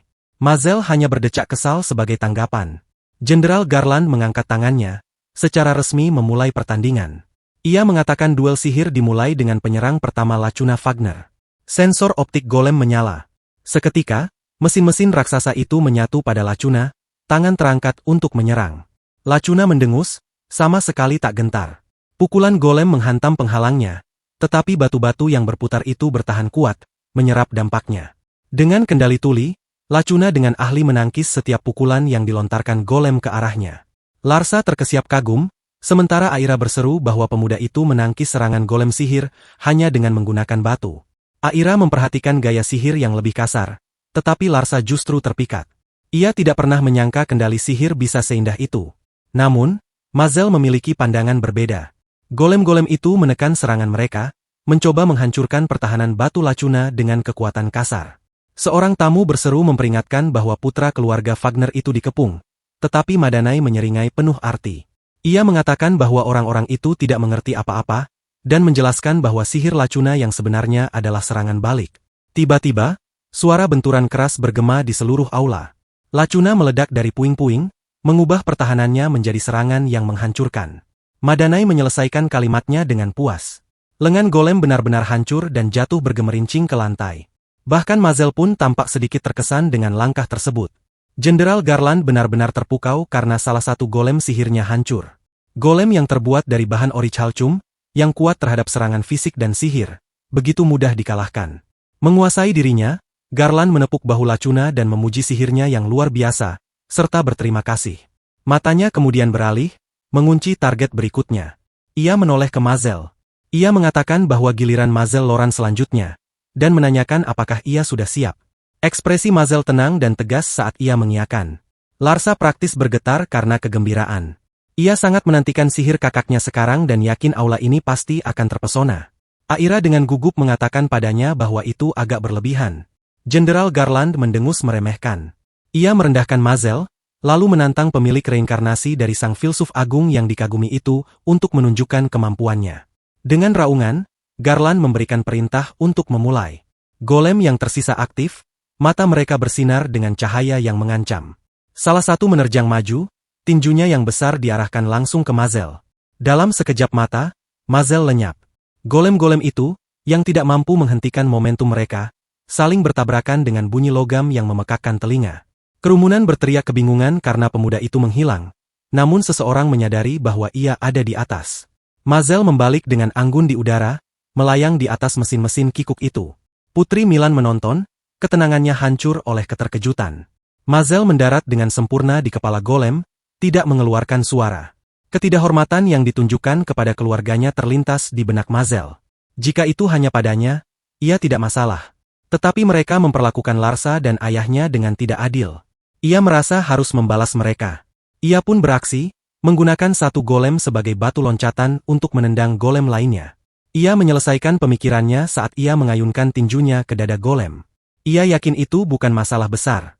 Gelombang kejut yang dihasilkan melenyapkan mesin itu dan mengirimkan retakan ke yang lain. Dalam sekejap, semua golem yang tersisa direduksi menjadi tumpukan besi tua. Keheningan yang menakutkan menyelimuti seluruh ruang dansa. Mazel melihat sekeliling, benar-benar bingung dengan keheningan yang sunyi itu. Lord Wagner dan putranya, Lacuna, membeku, praktis mendidih karena sangat terkejut. Madanai dan Aira benar-benar tidak bisa berkata-kata. Jenderal Garland berkeringat deras, wajahnya menjadi topeng kengerian murni yang tak tertahankan. Mazel memecah kesunyian, tampak benar-benar tersesat dan bertanya apa yang terjadi. Kerumunan akhirnya menemukan suaranya, meletus dalam gelombang ketidakpercayaan. Mereka tidak percaya bahwa pemuda itu memusnahkan semua golem sihir hanya dengan tangan kosong. Realitas situasi mulai disadari oleh Mazel. Ia mulai bertanya-tanya apakah ia melakukannya secara berlebihan. Sebelum ia bisa memprosesnya, Madanai dan Larsa menerjangnya dalam pelukan perayaan. Ayahnya berseri-seri dengan bangga dan memujinya sebagai sang filsuf agung yang luar biasa. Larsa bersorak, merasa hal itu memang sudah sesuai harapan dari sang kakak. Ia memuji kakaknya sebagai yang terbaik, puncaknya, yang terkuat. Di tengah pujian itu, Mazel melirik dan menyadari ada yang tidak beres. Ia melihat Jenderal Garland berlutut di lantai, diselimuti aura keputusasaan. Jenderal itu tersesat di dunianya sendiri yang hancur secara finansial. Ia meratapi kelima golemnya yang hilang yang seharga 100.000 koin emas. Mazel menoleh ke ayahnya dengan penuh kekhawatiran dan menanyakan apakah ini tidak apa-apa dan apakah mereka harus membayar kompensasi. Putri Milan turun tangan dengan mulus. Ia menenangkannya bahwa itu tidak perlu. Keluarga Wagner juga tidak mengatakan apa-apa. Ia melirik mangkuk nasi yang sekarang kosong di meja terdekat. Kembali menatap Mazel, ia menawarkan pujian. Ia memuji betapa luar biasanya sihir Mazel. Ia kemudian dengan anggun mengulurkan tangannya ke arah pemuda itu. Madanai dengan cepat menyenggol putranya, menyuruhnya untuk mengundang Yang Mulia menari dan tidak membuatnya menunggu. Gugup, Mazel terbata-bata saat mengajak sang putri menari bersama. Putri Milan tersenyum hangat, meraih tangannya dan mengatakan bahwa ia akan sangat senang. Saat mereka berdansa, sang putri bertanya apakah beras adalah spesialisasi dari wilayah Loran. Mazel dengan bangga membenarkannya dan mengatakan bahwa buburnya sangat lezat. Ia berseri-seri, merasa terhormat dan berpikir bahwa ayahnya juga akan senang. Sang putri memberinya tatapan penuh arti dan menyatakan bahwa ia senang mendengarnya. Saat tarian berakhir, sang putri melepaskan tangannya. Ia kemudian pamit undur diri karena ia akan dimarahi jika membiarkan para wanita itu menunggu. Dari pinggir lapangan, Larsa dan Aira menonton dengan kecemburuan yang tidak disembunyikan. Milan mencondongkan tubuhnya ke pakaian Mazel dan berbisik mengucapkan terima kasih atas kenangan indah itu, meninggalkan Mazel yang kebingungan. Melihat kesempatannya, Larsa bergegas maju sambil memanggil kakaknya. Ia menarik jaket kakaknya dengan bibir cemberut dan meminta untuk berdansa bersamanya. Mazel segera tersapu oleh adiknya yang menangis itu karena Larsa sudah menunggu sepanjang waktu. Gadis itu terisak saat kakaknya mencoba menghiburnya. Sementara kedua kakak beradik itu menghabiskan waktu bersama, Putri Milan mendekati Madanai dengan ekspresi serius. Ia langsung ke intinya. Ia mengungkapkan bahwa hidangan nasi malam ini awalnya tidak seharusnya menjadi bubur. Ia menambahkan dengan tatapan licik bahwa ia hanya kebetulan mendengarnya. Ia meyakinkan Madanai bahwa ia juga akan menyelidiki para bajingan di balik semua ini. Madanai hanya bisa mengucapkan terima kasih. Sang putri kemudian memujinya karena telah membesarkan sang filsuf agung dengan sangat baik. Ia juga mengatakan bahwa ia mencoba hidangan nasi yang belum pernah ia cicipi sebelumnya, dan hal itu membuatnya menjadi tertarik dengan wilayah Loran. Madanai kebingungan dan menanyakan apa maksud sang putri. Putri Milan tersenyum dan menjelaskan bahwa ia ingin sedikit mengganggu wilayah Count Loran. Rahang Madanai jatuh ternganga karena terkejut. Mazel yang tidak sengaja mendengar pernyataan sang putri merasakan ketakutan yang familiar kembali menyelimutinya. Perjalanan Mazel berlanjut, kini mengawal kereta kerajaan menuju wilayah Loran. Di dalam, Mazel merasakan ketegangan yang canggung di udara. Ia menoleh ke rekan baru mereka, Putri Milan Amus, dan dengan ragu menanyakan apakah tidak apa-apa bagi sang putri untuk naik kereta yang sama dengan mereka. Larsa dan Aira mendengarkan dengan rasa ingin tahu yang sama. Putri Milan memperhatikan mereka dengan ekspresi berpikir, dan bergumam bahwa ada sesuatu yang berbeda. Perjalanan bersama sang putri baru saja dimulai. Milan mengklarifikasi pemikirannya, menjelaskan kepada Mazel yang kebingungan bahwa yang ia maksud adalah nada bicaranya. Ia mengatakan bahwa ia ingin berbicara dengan lebih santai. Sambil mencondongkan tubuhnya, ia mengajukan permintaan. Pertama, ia ingin Mazel mengubah cara memanggilnya, karena panggilan, Yang Mulia Amus, terlalu formal. Mazel berkeringat, benar-benar gugup. Ia merasa hal itu tidak baik, lalu mencoba memanggilnya dengan sebutan, Yang Mulia Milan.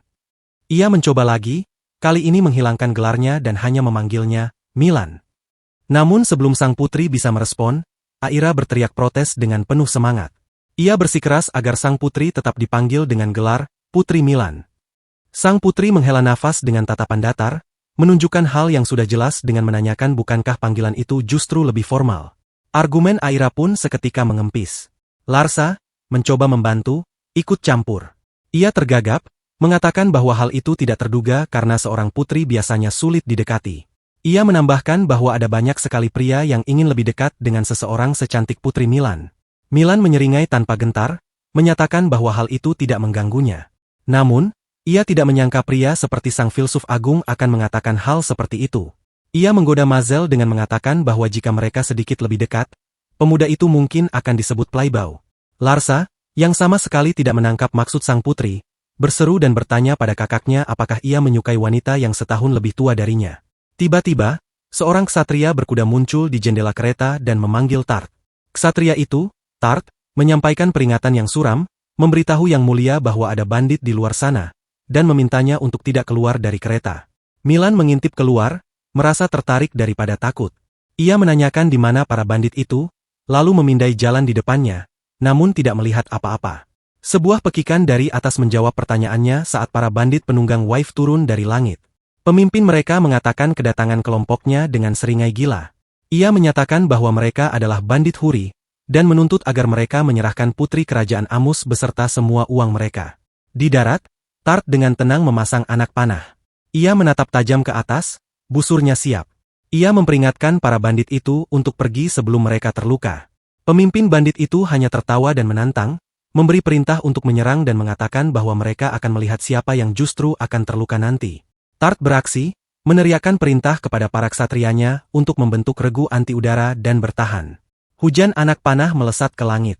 Namun pemimpin bandit itu dengan mudah bermanuver di antara panah-panah tersebut dan mengejek bahwa serangan mereka tidak akan berhasil. Ia memberi isyarat kepada anak buahnya untuk menukik, memerintahkan mereka untuk memberi para ksatria itu pelajaran yang lebih besar. Konvo itu menjadi kacau saat panah para bandit menghujani mereka. Sang pemimpin menukik turun, menargetkan Tart secara langsung. Namun tepat saat ia hendak menyerang, sebuah pedang mencegat serangannya. Madanai, Lord Loran, telah memasuki medan pertempuran. Madanai mendorong binatang buas itu mundur, lalu menegur sang ksatria, mengingatkannya bahwa meskipun itu hanya wife, ia tidak boleh meremehkannya. Tart membalas bahwa ia tidak meremehkannya. Namun jika berada dalam situasi seperti ini, tentu saja sulit. Keributan itu menarik perhatian dari kereta. Mazel melangkah keluar, matanya langsung tertuju pada makhluk terbang itu, dan mengenali mereka sebagai kawanan wife. Madanai dan Tart terkejut melihat bocah itu keluar di tempat terbuka. Mazel hanya bertanya dengan tenang apakah Tart baik-baik saja. Ia melihat para penjaga yang sedang kesulitan, dan beranggapan bahwa tampaknya semua orang lelah menjaga kereta, jadi ia memutuskan untuk membantu, sambil berpesan agar mereka tidak memaksakan diri. Ia dengan santai mengambil tombak dari penjaga di dekatnya. Berdiri di samping Madanai dan Tart, ia membuat pernyataan yang sederhana namun menakutkan, mendeklarasikan bahwa ia akan mengalahkan para bandit itu. Tart terkejut, benar-benar bingung dan berterima kasih kepada sang filsuf agung. Namun ia juga mempertanyakan apa yang baru saja dikatakan bocah itu. Mazel mengabaikan kebingungannya dan beralih ke para penjaga. Ia meminta semua orang untuk bersiap-siap sebentar dan menunduk. Ia berdiri sendiri, dengan tenang menghadapi kawanan Wife yang sedang turun. Tart hanya bisa menonton tak percaya dan bertanya-tanya apa yang sedang dilakukan bocah itu. Para bandit melihatnya sebagai sasaran empuk. Salah satu bandit berseru pada bosnya bahwa sekarang adalah kesempatan mereka karena targetnya hanyalah seorang anak kecil. Mazel menarik nafas perlahan dan teratur. Ia menarik tinjunya ke belakang, mengumpulkan kekuatan tak terlihat yang sangat besar. Dengan satu pukulan yang dilemparkan ke udara kosong, tanah itu sendiri bergetar, mengejutkan para ksatria. Pusaran yang mustahil meletus dari tempatnya berdiri. Sebuah tornado besar yang merobek medan perang, menyedot para bandit dan Wife mereka keluar dari langit. Semua orang menatap dengan sangat tidak percaya.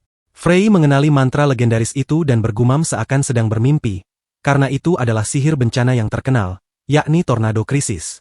Madanai menyeringai, merasa bahwa hal itu memang sudah sesuai harapan dari Mazel, sang filsuf agung. Sesaat kemudian, semua bandit telah diikat. Pemimpin mereka tidak bisa memproses apa yang terjadi, mengutuk betapa tidak masuk akalnya kemampuan untuk menghasilkan tornado seperti itu. Anak buahnya sendiri dengan cepat menyalahkannya dan membenarkan bahwa ini semua salah bos mereka. Larsa menyaksikan adegan itu, merasa terhibur. Ia mengeluh betapa ironisnya para bandit berbicara tentang akal sehat. Para bandit mendengar Larsa menyebutkan bahwa Mazel bisa melakukan ini kapanpun ia mau, dan mereka semua ketakutan, bertanya-tanya apakah pria itu adalah iblis. Dengan ditangkapnya para bandit, Madanai beralih ke sang putri. Ia meminta izin pada Yang Mulia untuk mengambil jalan memutar kecil, lalu menunjuk ke kastel di kejauhan. Ia menjelaskan bahwa ini adalah wilayah Kater, jadi mereka perlu melapor dan menyerahkan para bandit yang mereka tangkap. Milan mengangguk setuju dan mengatakan bahwa tidak apa-apa. Mereka segera tiba di kastel Kater. Di sana mereka bertemu dengan penguasa setempat, Baron High Kater, yang terkejut mendengar tentang para penunggang Wife. Ia meminta maaf yang sebesar-besarnya atas bahaya tersebut, namun Milan menepisnya. Ia mengatakan bahwa tidak apa-apa, dan bahkan bisa dibilang ia beruntung karena ia bisa melihat sihir sang filsuf agung lagi. Saat mereka berjalan, sang baron menjelaskan bahwa serangan monster dan bandit akhir-akhir ini sangat sering terjadi. Mereka berkumpul di sekitar peta untuk membahas masalah tersebut. Madanai menyarankan bahwa mereka harus memikirkan kembali rute mereka melalui pegunungan dan mungkin meminta bantuan dari serikat petualang. Yang lain setuju, namun menyadari bahwa jarak merupakan masalah utama.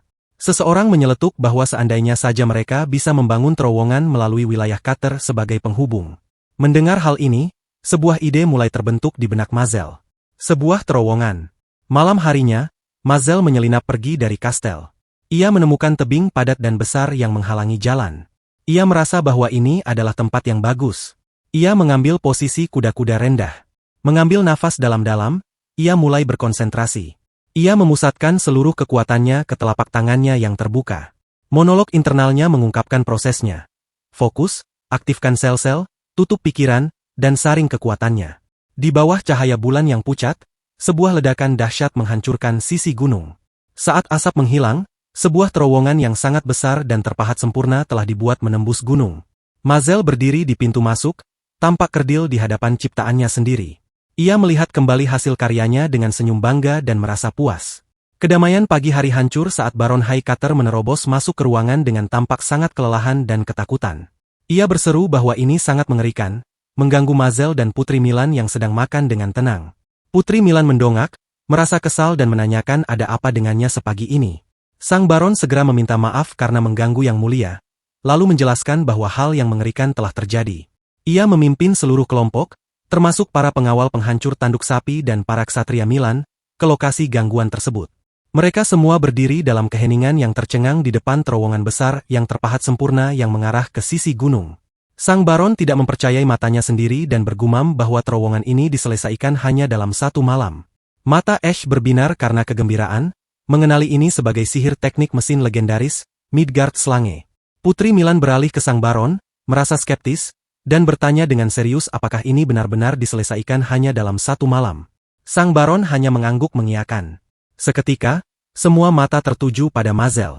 Aira menunjuk dengan nada menuduh, memanggilnya Tuan Filsuf Agung. Mazel tersentak, mencoba berpura-pura bodoh dan menanyakan mengapa mereka bertanya padanya. Ia beralasan bahwa tidak mungkin baginya untuk menggali terowongan hanya dalam satu malam, namun Aira tidak tertipu. Ia mengatakan bahwa meskipun mulut pemuda itu berkata demikian, tetapi matanya mengatakan sebaliknya karena ia terlalu mudah dibaca. Ia menambahkan bahwa sang filsuf agung tidak bisa berbohong, dan itu adalah salah satu pesonanya. Mengabaikan protes lemah Mazel, Baron Highcutter menjelaskan pentingnya strategis terowongan itu. Terowongan ini mengarah ke wilayah Nomurai, dan ada terowongan lain yang mengarah ke wilayah Loran. Ini adalah pencapaian yang monumental. Saat mereka mulai berjalan melalui lorong besar itu, Madanai tertawa dan mengatakan bahwa putranya itu tidak bisa menyembunyikannya lagi. Ash, yang sangat haus akan petualangan, melihat sekeliling dan berkata bahwa melihat lubang semacam ini menggelitik keinginannya untuk menjelajah. Namun sayangnya tidak ada apa-apa di terowongan ini. Mazel tiba-tiba menghentikan kelompok itu. Ia teringat sesuatu dan memberitahu mereka bahwa saat ia sedang menggali terowongan ini, ia menyadari sesuatu. Petualangan baru saja dimulai bagi sang filsuf terhebat dan krunya. Ia memimpin mereka ke jalan buntu jauh di dalam gunung. Madanai bertanya apakah ini adalah sebuah ruang bawah tanah. Mazel membenarkannya. Mereka berdiri di depan dinding batu padat yang kasar dan tampak biasa saja. Mazel menoleh ke yang lain dengan ekspresi tenang dan meminta mereka untuk mundur sedikit. Dengan teriakan yang kuat, ia meninju dinding batu tersebut. Permukaan batu hancur dan runtuh, menyingkapkan sepasang pintu kuno besar yang berhias, tersembunyi di dalam gunung. Mazel mengepalkan tangannya, tatapan kemenangan menghiasi wajahnya. Ia bergumam bahwa dugaannya benar dan pintu itu benar-benar ada di sana. Katlea melangkah maju, matanya berbinar karena kegirangan. Ia berseru bahwa sekarang gilirannya untuk bersinar, karena jika menyangkut ruang bawah tanah, itu adalah pekerjaan petualang. Ia membayangkan monster-monster berbahaya dan harta karun tak ternilai yang pasti ada di dalamnya. Arrow menyeringai, merasa tertantang dan menganggapnya menarik. Mereka dengan cepat menyusun rencana. Mazel beralih ke para pria yang lebih tua, meminta ayahnya dan Baron Highcutter untuk melaporkan hal ini ke Serikat Petualang, karena pihak serikat mungkin tidak akan percaya jika bocah itu yang melapor. Ksatria Milan, yang selalu menjadi pelindung, menyarankan Yang Mulia untuk kembali ke kota. Namun, Putri Milan terpikat oleh sensasi yang tidak diketahui. Senyum menghiasi bibirnya saat ia mengatakan bahwa jantungnya berdebar kencang. Dengan keputusan yang telah dibuat, kelompok penjelajah itu melangkah ke dalam kegelapan ruang bawah tanah. Di dalam, mereka mengagumi arsitekturnya. Arrow berkata bahwa ini gila karena strukturnya ternyata sangat kuat. Katlea menambahkan bahwa ini seperti gua yang pernah ia lihat di buku. Tiba-tiba, kepala Ash berputar ke samping. Ia berbalik, indranya dalam siaga tinggi, dan memperingatkan bahwa ada sesuatu yang datang. Geraman rendah yang mengancam menggema dari koridor di depan saat cakar berantai raksasa menghantam lantai batu. Dari bayang-bayang muncul seekor anjing iblis berkepala dua yang mengerikan, mata merahnya bersinar dengan kebencian. Para pengawal penghancur tanduk sapi mempersiapkan diri, wajah mereka muram. Putri Milan dan yang lainnya menatap kaget pada binatang buas yang tangguh itu. Hanya Mazel yang tampaknya sama sekali tidak gentar oleh makhluk mengerikan itu. Ia mengenali monster itu sebagai Orthros, lalu dengan santai mengatakan bahwa itu adalah lawan yang mudah. Sementara Larsa tersenyum bangga, anggota kelompok yang lain berteriak serempak, mempertanyakan bagaimana makhluk itu bisa disebut mudah. Putri Milan menolak untuk diintimidasi. Ia menyatakan bahwa meskipun demikian, mereka tidak bisa hanya berdiam diri dan menonton. Ia mengumpulkan para ksatrianya, bersiap untuk melancarkan serangan pertama, dan memerintahkan mereka untuk menggunakan serangan ini sebagai titik awal. Namun sebelum mereka bisa bergerak, bulu Orthros berdiri tegak saat makhluk itu mulai mengumpulkan energi magis yang sangat besar. Ash panik dan memperingatkan bahwa monster itu sedang mengisi daya.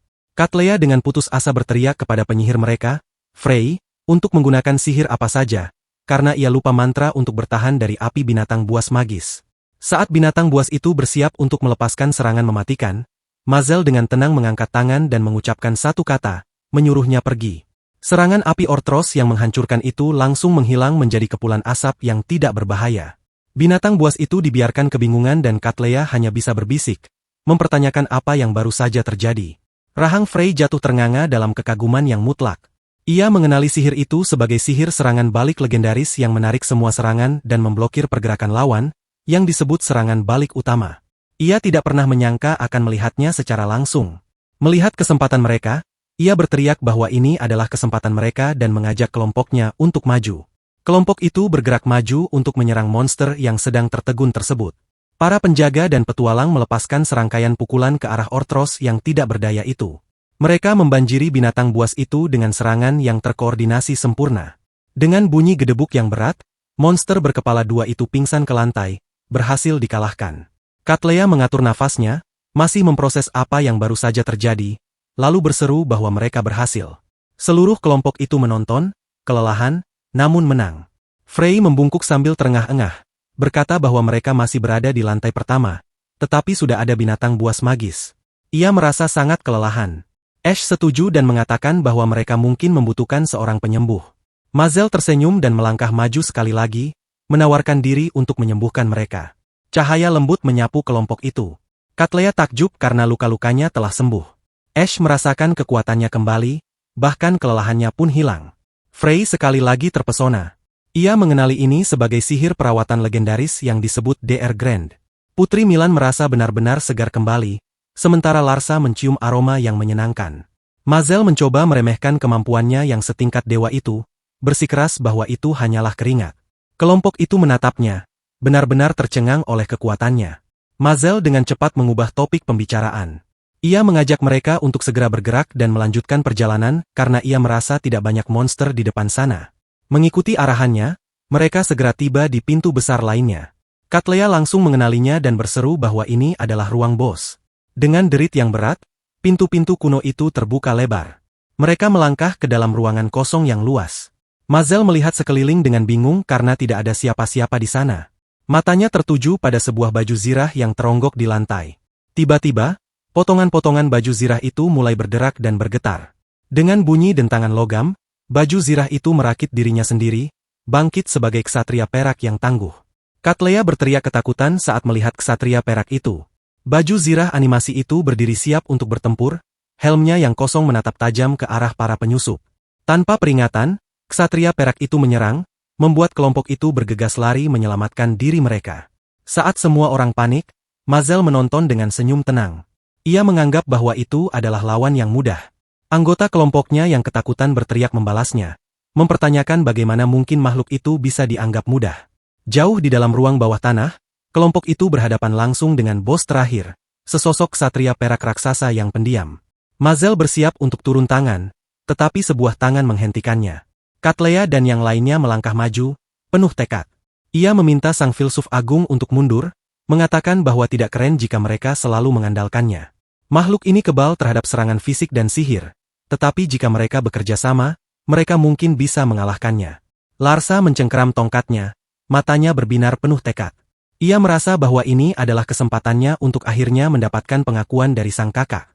Milan mulai merapalkan mantranya, menenun mantra pelindung dengan partikel cahaya yang melambangkan warna pakaian, putih paling murni, perlindungan bercahaya, yakni sihir gaun bercahaya. Larsa melepaskan sihirnya sendiri, memanggil angin hijau yang bergetar, angin menari yang kuat, bilah yang mengamuk, yakni sihir intelipi. Dengan buff mereka yang aktif, Cattleya mengaum memberikan perintah dan seluruh kelompok menyerang secara serempak. Frey adalah yang pertama menyerang, memanggil binatang api besar, anjing api. Makhluk berapi-api itu melesat menuju ksatria perak. Ksatria itu bahkan tidak bergeming, hanya mengangkat perisai besarnya untuk mencegat serangan tersebut. Anjing api itu menghantam perisai, kekuatannya benar-benar dinetralkan. Melihat adanya celah, Cattleya mengeluarkan teriakan perang. Ia menerjang maju, pedangnya diangkat tinggi-tinggi untuk serangan yang kuat. Saat ksatria itu berputar untuk membalasnya, Ash meluncur rendah, melemparkan sebuah alat ke kakinya. Ia membisikkan nama alatnya, perangkap baja. Dengan bunyi retakan yang keras, perangkap itu menjepit pergelangan kaki ksatria tersebut, melumpuhkannya. Cattleya menyeringai dan memuji kerja bagus Ash. Cattleya mengayunkan pedangnya dengan sekuat tenaga. Namun alih-alih menembus, bilahnya malah menghantam logam yang keras. Dengan bunyi retakan yang memuakkan, pedangnya hancur, kekuatannya melempar wanita itu ke belakang. Saat Cattleya terhuyung mundur, Arrow mengambil posisinya. Matanya menyipit dengan fokus. Ia melepaskan badai proyektil ajaib yang menyatu ke arah ksatria yang terperangkap itu. Sebuah ledakan besar mengguncang ruang bos, menelan ksatria perak sepenuhnya. Mengira mereka telah menang, kelompok itu pun bersorak. Namun, mata Mazel terbelalak. Ia merasa bahwa ini belum berakhir. Saat asap mulai menghilang, Cahaya aneh dan tidak menyenangkan memancar dari tempat ksatria itu berdiri. Katlea, yang masih berada di lantai, menyadari kesalahan fatal mereka dan mengumpat. Lantai ruang bawah tanah mulai retak dan hancur di bawah tekanan yang luar biasa. Gelombang sihir liar yang mentah meletus dari tanah. Kelompok itu terlempar oleh gelombang kejut, menangis kesakitan. Saat kekacauan mereda, Arrow menutupi matanya dari debu. Ia melihat sekeliling dengan bingung, bertanya-tanya mengapa semuanya menjadi sunyi. Milan menatap lurus ke depan dengan rasa tidak percaya. Berdiri di hadapan mereka adalah Mazel, yang seorang diri telah mendirikan dinding batu besar dari lantai ruang bawah tanah, melindungi mereka dari ledakan maut itu. Katlea menatap struktur yang mustahil itu, sebuah dinding yang terbentuk dari lantai. Mazel menoleh ke mereka dengan senyum tenang. Ia menjelaskan bahwa seekor ksatria perak melepaskan seluruh sihir di ruangan saat ia mati. Untungnya, ia bisa mencegahnya. Larsa dan Frey menatapnya, terguncang. Mereka diselamatkan oleh sang filsuf agung lagi. Frey mengakui bahwa ia benar-benar ceroboh. Dengan bunyi gedebuk yang berat, rampasan kemenangan mereka muncul. Sebuah peti harta karun besar, bukti bahwa mereka telah membersihkan ruang bawah tanah tersebut. Mazel memberi mereka senyum yang menenangkan. Ia menyatakan bahwa ia hanya membantu di bagian paling akhir, dan peti harta karun ini adalah tanda yang jelas bahwa kemenangan ini milik mereka semua. Kata-katanya mengangkat semangat mereka dan seluruh kelompok berseri-seri dengan bangga dan lega. Sementara itu, kembali ke Kastel Kater, sekelompok petualang gaduh sedang membuat keributan. Seorang pria bernama Mustache, didukung oleh krunya, kelompok pria berjanggut, berteriak pada Baron High Kater. Ia mempertanyakan apa yang akan dilakukan oleh para petualang jika sang Baron membuat terowongan. Sang Baron mencoba menenangkannya dan menyuruhnya sabar karena sang filsuf agung akan segera tiba. Namun Mustache mencemooh, tidak peduli jika sosok itu datang. Tepat pada saat itu, Madanai masuk dan mengatakan kepulangannya. Mazel mengikuti tepat di belakangnya. Mustache, yang tidak tahu siapa bocah itu, melanjutkan omelannya, menyatakan bahwa ia tidak peduli meskipun bocah itu adalah filsuf terhebat sekalipun. Mazel hanya melihatnya dengan bingung. Baron Highcutter sudah muak dan mendaratkan tinjunya ke kepala Mustache, menegurnya karena bersikap tidak sopan. Madanai mengabaikan kekacauan itu dan beralih ke Mazel, menanyakan bagaimana ruang bawah tanahnya. Mazel dengan senang hati mempersembahkan segunung harta karun. Ia melaporkan bahwa ruang bawah tanah itu menjatuhkan banyak item dan sumber daya. Rahang kelompok pria berjanggut jatuh ternganga. Ia melanjutkan, menceritakan bahwa di sana ada troll, ortros, dan bahkan ksatria perak. Baron Highcutter terpana, tak percaya bahwa anak ini bisa melakukannya. Kelompok pria berjanggut tidak bisa berkata-kata, menyadari bahwa anak yang baru saja mereka ejek itu telah membersihkan salah satu ruang bawah tanah terberat. Ekspresi Mustache berubah dari amarah menjadi kekaguman yang murni dan tak tertahankan. Ia meraih tangan Mazel, air mata mengalir di wajahnya. Ia memanggil bocah itu sebagai kakak tertua, dan menyatakan bahwa mereka, kelompok pria berjanggut, mengabdikan hidup mereka kepadanya. Ia mengakui bahwa ia bodoh, hanya khawatir kehilangan pekerjaannya sebagai penjaga. Ia mengamuk tanpa mengetahui apapun tentang Mazel. Ia menundukkan kepalanya, menangis terisak-isak. Terlepas dari itu, ia berjanji akan membalas budi ini. Mazel benar-benar kebingungan. Madanai menepuk bahunya, tertawa. Kisah lain telah dibuat tentang Mazel, sang filsuf agung. Ia kemudian mengajak putranya untuk pulang. Dari kejauhan, Putri Milan melihat mereka pergi, semburat merah di pipinya. Kemudian, kelompok itu tiba di kota yang ramai dengan kastil megah yang menghadap ke arahnya dari sebuah bukit. Ini adalah kota tempat sang filsuf agung lahir dan dibesarkan. Tempat ini adalah tempat yang damai di mana para pedagang murah hati, anak-anak bermain dengan bebas di jalanan, dan para tetua dapat beristirahat tanpa khawatir. Saat mereka berjalan, Milan tersenyum. Ia berkata bahwa tampaknya semua orang ceria dan kota itu dipenuhi dengan kehangatan, sama seperti nama Mazel. Mazel memalingkan muka karena malu. Ia memprotes bahwa sebutan itu agak berlebihan. Seorang pemilik toko setempat melihat mereka dan memanggil Mazel. Ia bergegas mendekat membawa sepotong buah, dan memohon agar mereka mengambil buah kebanggaan mereka, karena rasanya ekstra lezat hari ini. Matanya kemudian tertuju pada wanita cantik di sebelah Mazel, lalu menanyakan siapa wanita itu. Milan memberikan senyum anggun. Ia memperkenalkan dirinya sebagai Milan Amus dan mengatakan senang bertemu dengannya. Otak pria itu korsleting sesaat. Kesadaran menghantamnya seperti sambaran petir saat ia menyadari bahwa wanita itu adalah putri kerajaan Amus. Dalam sekejap, penduduk kota mengerumuninya, menawarkan hadiah berupa makanan, pakaian, dan harta karun setempat, yang benar-benar membuat sang putri kewalahan. Dari kerumunan itu, beberapa anak melambai dan menyapa Mazel. Mazel mengenali teman masa kecilnya, Mobman dan Nagami. Ia bertanya kepada mereka mengapa ada kerumunan besar. Mobman menjelaskan bahwa Putri Amus ada di sini. Mendengar mereka, Milan mengalihkan perhatiannya dari kerumunan yang memujanya. Ia dengan anggun berjalan menghampiri teman-teman Mazel, dan menanyakan dengan ramah apakah mereka adalah teman-teman Mazel. Mereka tergagap membenarkan dan mengatakan senang bertemu dengan Yang Mulia. Milan tersenyum ramah dan menyuruh mereka untuk tidak perlu terlalu formal. Karena mereka adalah teman Mazel, mereka juga adalah temannya. Ia mencondongkan tubuhnya, membuat semua orang tersipu, dan meminta mereka untuk memanggilnya Milan. Nagami berbisik dengan takjub memanggil namanya, tetapi Mobman panik dan mengatakan bahwa hal itu tidak diperbolehkan. Milan dengan lembut meraih tangan Nagami dan membenarkan namanya. Ia menyapa gadis itu dan mengatakan senang bertemu dengannya. Dengan pesona alaminya, sang putri dengan mudah memenangkan hati semua orang yang ditemuinya.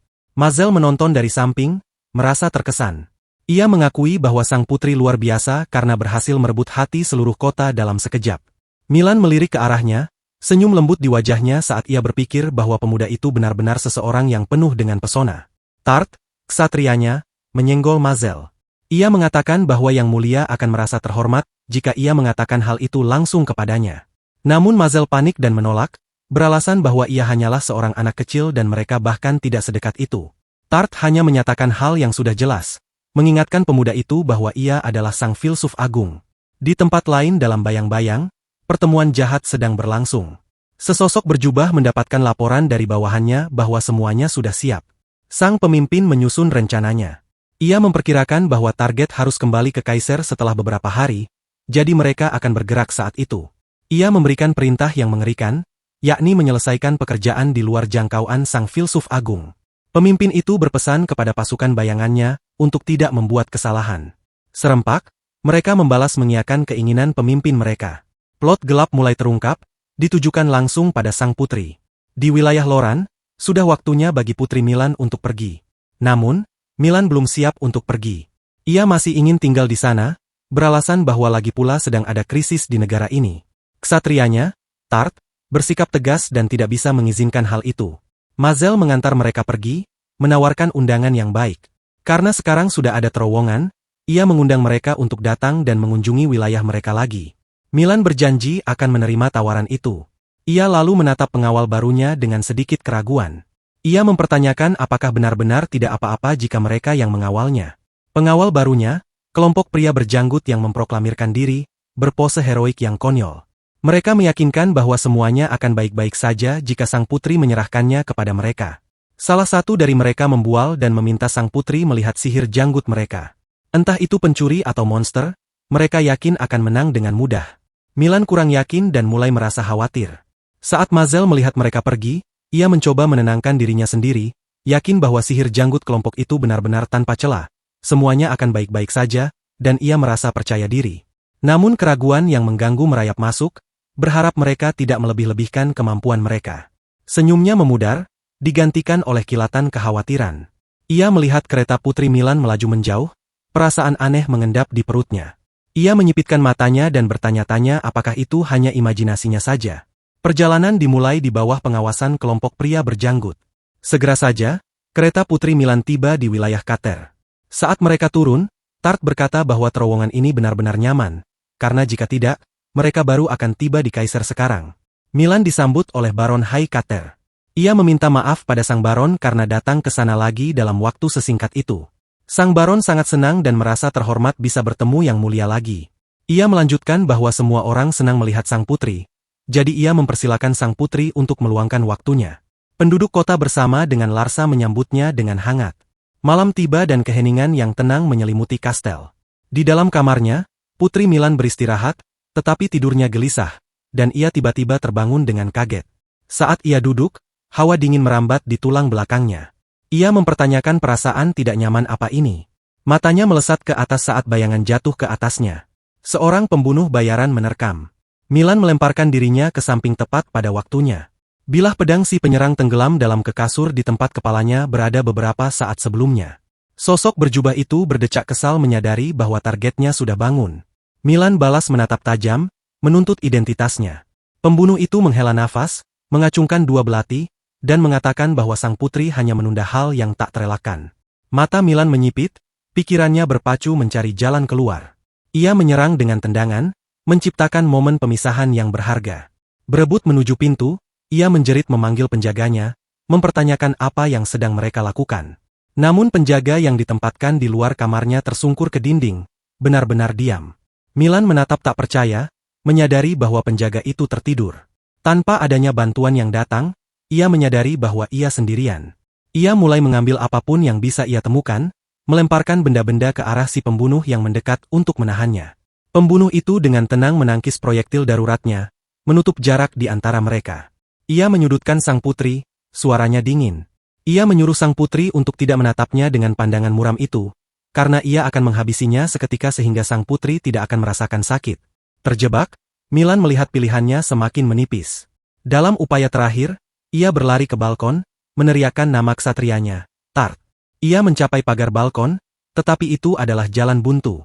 Pembunuh itu muncul di belakangnya, matanya yang bersinar terlihat di kegelapan. Ia menjulang di atas sang putri, mengangkat belatinya. Semuanya sudah berakhir. Tiba-tiba, suara baru membelah malam, menanyakan apa yang sedang terjadi. Itu adalah Tart, pedang terhunus dan siap sedia. Wajah Milan dibanjiri kelegaan karena ksatrianya ternyata baik-baik saja. Tart mengangguk membenarkan. Ia mengatakan bahwa entah bagaimana ia berhasil tetap sadar tanpa tertidur. Kata-katanya menggantung di udara, menyiratkan bahwa ini bukanlah tidur normal. Saat itulah Milan menyadari ada noda gelap di celana ksatrianya, tepat di bagian lutut. Tart menepis kekhawatiran atas cedera itu seketika, menganggapnya bukan masalah besar. Tart melangkah maju ke depan putri Milan, pedangnya sudah siap untuk menghadapi para pembunuh bayaran itu. Dengan teriakan yang garang, Tart menerjang maju.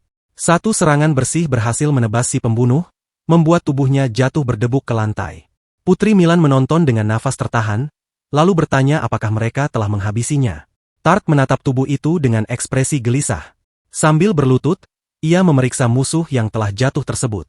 Ia merasa ada yang aneh, lalu menarik jubah itu dan menyingkapkan bahwa yang ada di sana bukanlah daging dan darah, melainkan anggota tubuh bersendi dari sebuah boneka kayu. Tart berdiri kembali, suaranya terdengar suram saat ia menyatakan bahwa yang satu ini juga merupakan boneka kayu, dan ini adalah pertanda buruk. Tepat pada saat itu, suara sayup-sayup dari dalam ruangan membuat mereka waspada penuh. Tart segera mengambil posisi bertahan. Ia memerintahkan Yang Mulia untuk tetap berada di sampingnya setiap saat dan meminta sang putri menyiapkan sihirnya untuk berjaga-jaga. Putri Milan tersentak dalam ketakutan yang murni. Saat mendongak, mereka melihat langit-langit telah tertutup sepenuhnya oleh puluhan, bahkan ratusan sosok berjubah serupa yang memperhatikan mereka dengan mata bersinar. Dengan serangkaian bunyi debukan berat, boneka-boneka itu jatuh dari langit-langit dan mendarat di lantai di sekeliling mereka. Dalam hitungan detik, mereka telah dikepung sepenuhnya oleh tentara boneka yang sunyi. Dari atas, jumlah pembunuh itu tampak sangat banyak, menjebak sang putri dan ksatria itu dalam lautan jubah hitam. Tart menyiapkan pedangnya, bersiap menghadapi serangan yang tak terelakkan. Boneka-boneka itu mengerumuninya dari segala sisi. Tart menjadi pusaran baja, menebas boneka-boneka kayu itu dengan ketepatan seorang ahli. Namun, untuk setiap boneka yang ia tebas, boneka lain muncul menggantikannya. Putri Milan menjerit memanggil Tart saat ksatrianya terkena serangan sekilas. Meskipun peluangnya sangat tidak seimbang, Tart terus bertarung dengan segala yang ia miliki. Kini dengan darah yang mengalir dari wajah dan lengannya, ia terengah-engah dan bertanya apakah Yang Mulia aman. Putri Milan hanya bisa menatap luka-luka ksatrianya dengan penuh kekhawatiran. Ia membenarkan bahwa ia aman, namun ia merasa sangat tidak berdaya sementara jantungnya berdebar kencang. Ia mengepalkan tinjunya, merasa kesal oleh keterbatasannya sendiri karena ia berandai-andai seandainya saja ia bisa menggunakan setidaknya satu sihir penyerang. Saat boneka lain mengangkat bilahnya untuk menebas Tart, sebuah sosok menerjang masuk ke lokasi kejadian, menghancurkan pembunuh kayu itu menjadi berkeping-keping. Sosok itu adalah Mazel yang didampingi oleh Madanai dan Larsa. Dengan tenang Mazel mengatakan bahwa tampaknya mereka berdua aman, dan ia menjelaskan bahwa ia telah merasakan perasaan tidak nyaman ini sepanjang hari. Putri Milan meneriakkan namanya, merasa sangat gembira melihat kehadirannya. Tart dengan cepat memberitahu situasinya, bahwa mereka harus mengalahkan penyihir yang mengendalikan boneka-boneka kayu ini. Mazel mengangguk mengerti. Ia mengambil waktu sejenak untuk menilai situasi. Sambil memejamkan mata, ia memusatkan inderanya untuk mencari keberadaan sang penyihir. Sihir deteksi miliknya menyebar ke seluruh kastel. Ia memindai setiap ruangan dan koridor, mencari sang pengendali boneka. Matanya terbuka tajam, mengunci lokasi spesifik tepat di sana. Tanpa ragu, Mazel melesat maju dan menghantamkan tinjunya ke dinding yang kokoh. Seketika itu juga, seluruh pasukan boneka kayu membeku di tempatnya. Mereka semua runtuh menjadi tumpukan benda mati. Mazel menjelaskan bahwa dampak serangannya menembus dinding untuk melumpuhkan sang penyihir, sehingga boneka-boneka kayu itu berhenti bergerak. Tart merasa takjub dan terkejut melihat kekuatan sihir deteksi tersebut, karena Mazel menemukan sang penyihir dengan mudah sementara ia sendiri bahkan tidak bisa menemukan keberadaannya. Namun ekspresi Mazel tetap serius karena ia menyatakan bahwa ini belum berakhir. Putri Milan tertegun mendengarnya. Di depan mata mereka, sisa-sisa dari semua boneka yang hancur itu mulai bangkit dan menyatu, membentuk satu golem kayu yang sangat besar. Mazel melangkah maju dan menyuruh mereka berdua untuk mundur karena ia yang akan menghentikannya. Namun sebelum ia bisa bertindak, Larsa melepaskan ledakan energi yang sangat kuat. Boneka kolosal itu hancur berkeping-keping sepenuhnya. Fragmen-fragmennya berjatuhan seperti salju kayu. Mazel yang sudah bersiap untuk pertarungan besar, hanya bisa menatap dalam keterkejutan yang mutlak. Putri Milan tersenyum lesu, memuji sihir serangan balik tanpa mantra itu yang menurutnya luar biasa seperti biasanya. Tart menambahkan bahwa tidak peduli seberapa besarnya, boneka kayu tetaplah boneka kayu. Setelah ancaman langsung itu hilang, mereka menuju keluar. Mazel melihat sekeliling dan beranggapan bahwa sang penyihir seharusnya ada di sekitar sini. Ia terkejut melihat salah satu dari kelompok pria berjanggut sedang memegang sosok yang tidak sadarkan diri. Pemimpin mereka, Mustache, menyeringai dan mengatakan bahwa ia mendengar sang filsuf agung berlari menuju kastel saat ia berada di bar. Ia pun menangkap orang jahat ini. Mazel membenarkan bahwa itu memang pelakunya. Kelompok itu berkumpul di sekitar penyihir yang tertangkap. Mazel menatap sosok yang pingsan itu dan memutuskan bahwa untuk saat ini, mereka harus menunggu apa yang akan dikatakan orang ini. Ekspresinya tampak suram saat ia menyadari kebenaran bahwa ini bukan hanya soal menghabisi sang putri, karena plot yang sebenarnya belum terungkap.